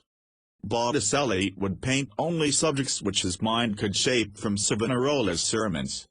Lorenzo Ligeti, trained by Verrocchio, was reduced to restoring Francis Angelico and Uxello, and had entered a monastery. "I thought of you," observed the prior, when the friar announced a sermon for artists. "I have some notes I jotted down. Accurately, I assure you. In what does beauty consist? In color? Number? In form? No. God is beauty itself. Young artists go about saying of this woman or man, here is a Magdalene, here a virgin, there a street John, and then ye paint their faces in the churches, a great profanation of divine things. Ye artists do very ill, ye fill the churches with vain things. I've heard it all from my brother. But if Savonarola prevails, he prevails. Then perhaps I should not have returned. What place is there for me here? Where would you go, my son?" Michelangelo was silent. Where indeed? On New Year's Day of 1496 a large group of men converged on the monastery in Piazza San Marco carrying lighted torches and chanting, burned down his house. Burned down San Marco. Burned down this dirty fellow of a friar. Michelangelo stood quietly in the shadow of the Popolano Palace. The San Marco monks came out in their habits and cowls, stood shoulder to shoulder in a line across the front of the church and monastery, arms linked in a solid phalanx. The crowd continued to shout imprecations against Savonarola, but the monks stolidly held their ground, and after a time the torch carriers began to drift out of the piazza, their fires vanishing down the half-dozen streets facing into the square. Leaning against the cold stone wall, Michelangelo felt a chill sweep through him. Into his mind came Donatello's Judith, standing with sword raised, ready to cut off. Whose head? Savonarola's? Prior Bicellini's? Piero's? Florence's? His own? He went to see Bippi in the Duomo workyard and heard of a small, quite good piece of marble in a neighboring yard which he could buy at a reasonable price.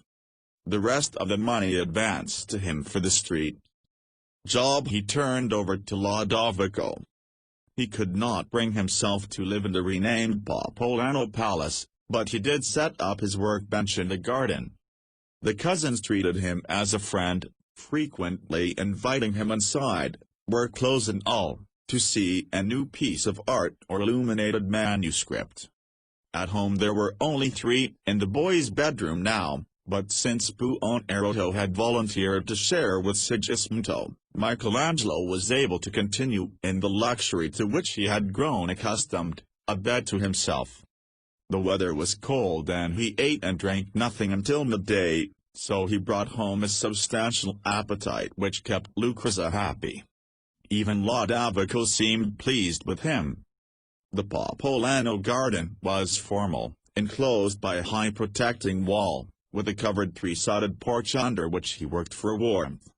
Yet he could find little joy, and no creative surge. He kept asking himself, why? It was a sympathetic subject, young Street John setting out for the desert to preach in the wilderness, a garment of camel's hair and a leather girdle about his loins, and locusts and mild honey were his food. Florence had many Street Johns, Andrea Pisano's Street John baptizing on the baptistry door, Ghiberti's bronze statue at San Michele, Donatello's marble on the Campanile, Ghirlandaio's fresco in Santa Maria Novella, Verrocchio's baptism of Christ painted for San Salvi with the assistance of Leonardo da Vinci. As he read his Bible, Michelangelo gathered that John would have been 15 years old when he set out for the desert, Palestine, to preach to the Samaritans. Most of the representations showed him as a small boy, slight in figure, with a childlike face. But that did not need to be. At 15 many Italian youths were already men. Why could not the young Street John be a robust, healthy, hardy creature, well equipped to endure the rigors to which he was about to expose himself? The kind of figure he found it exciting to carve? Was it the anxious confusion of the city that depleted his enthusiasm, that caused him concern about his place in his own home? The stories going the rounds included all manner of fantastic rumors and fears. Savonarola would rule the city completely. Florence, having refused to join an Italian city-state league, frightened that the league would put Piero back in power, was again in danger of being conquered. Venice, the Duke of Sforza in Milan, the Borgia Pope in Rome, finding Piero a convenient ally against Savonarola, had helped Piero accumulate 10,000 ducats for the hiring of troops. But art had been threatened before. Artists had worked in a troubled world. In truth, would there ever again be any other kind? Or was the difficulty of his approach to the Street John the old disturbing question, the elusiveness of John's meaning? Why should God have had to send someone to prepare the world for Jesus?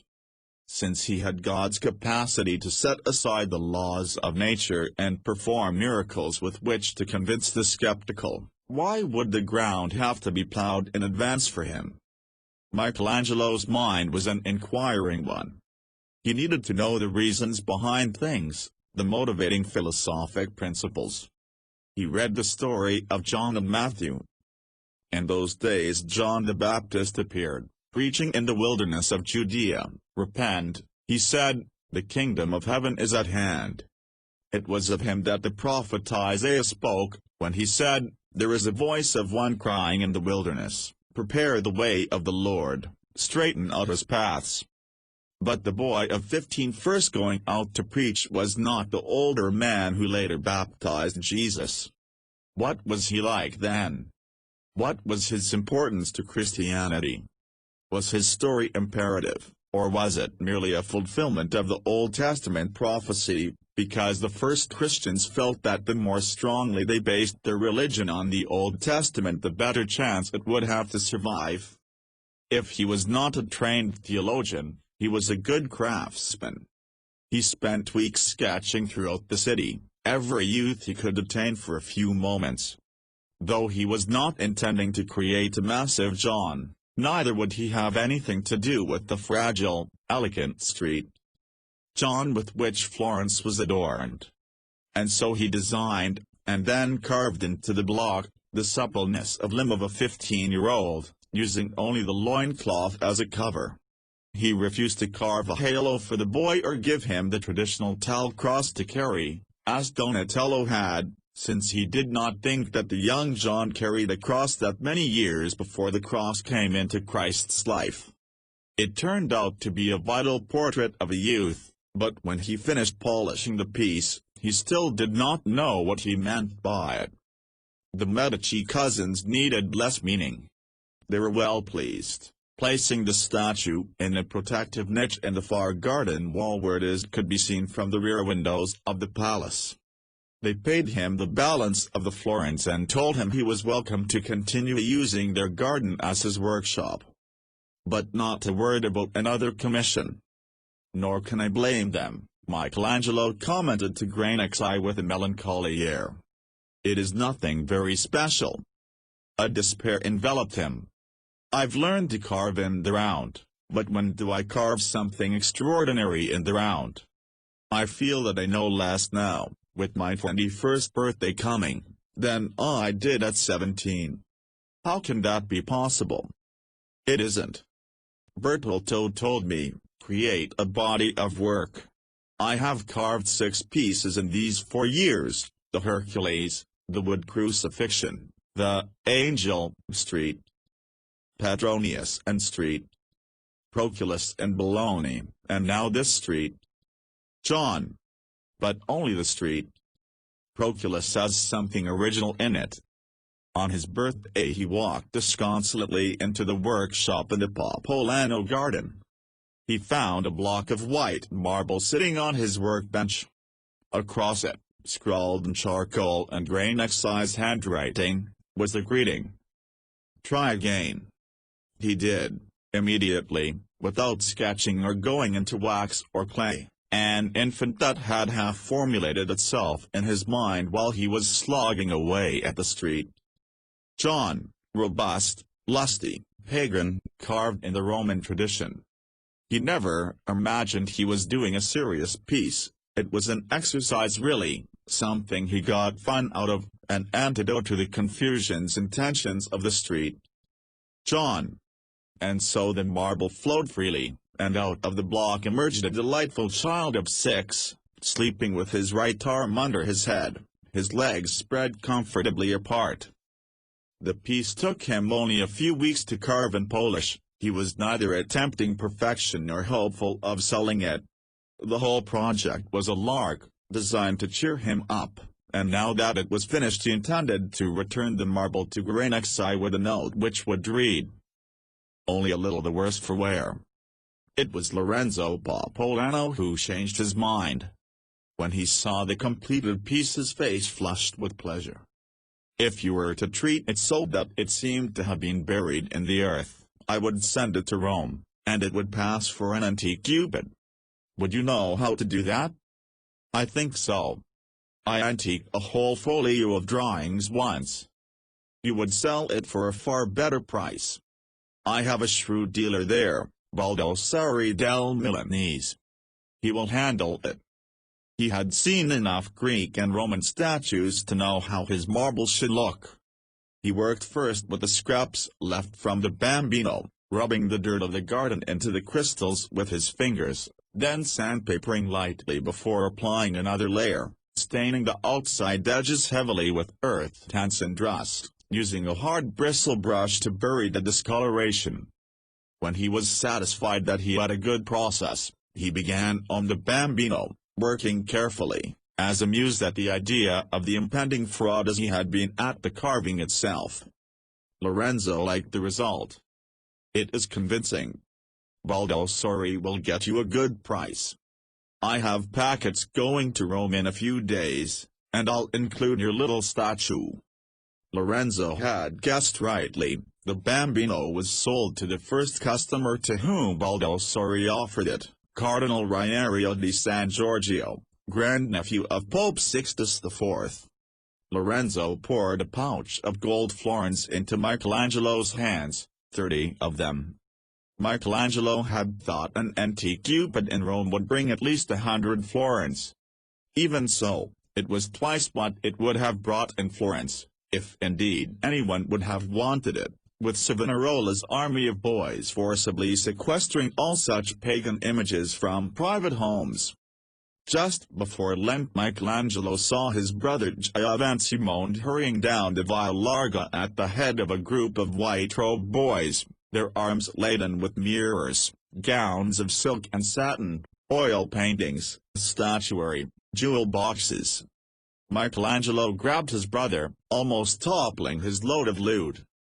Giovansimone, I have been home for 4 months and haven't laid eyes on you. Giovansimone shook his arm loose with a broad grin, exclaimed, Haven't time to talk to you now. Be sure to be in the Piazza della Signoria tomorrow at dusk. It would not have been possible for Michelangelo or anyone else in Florence to miss the giant spectacle the following evening.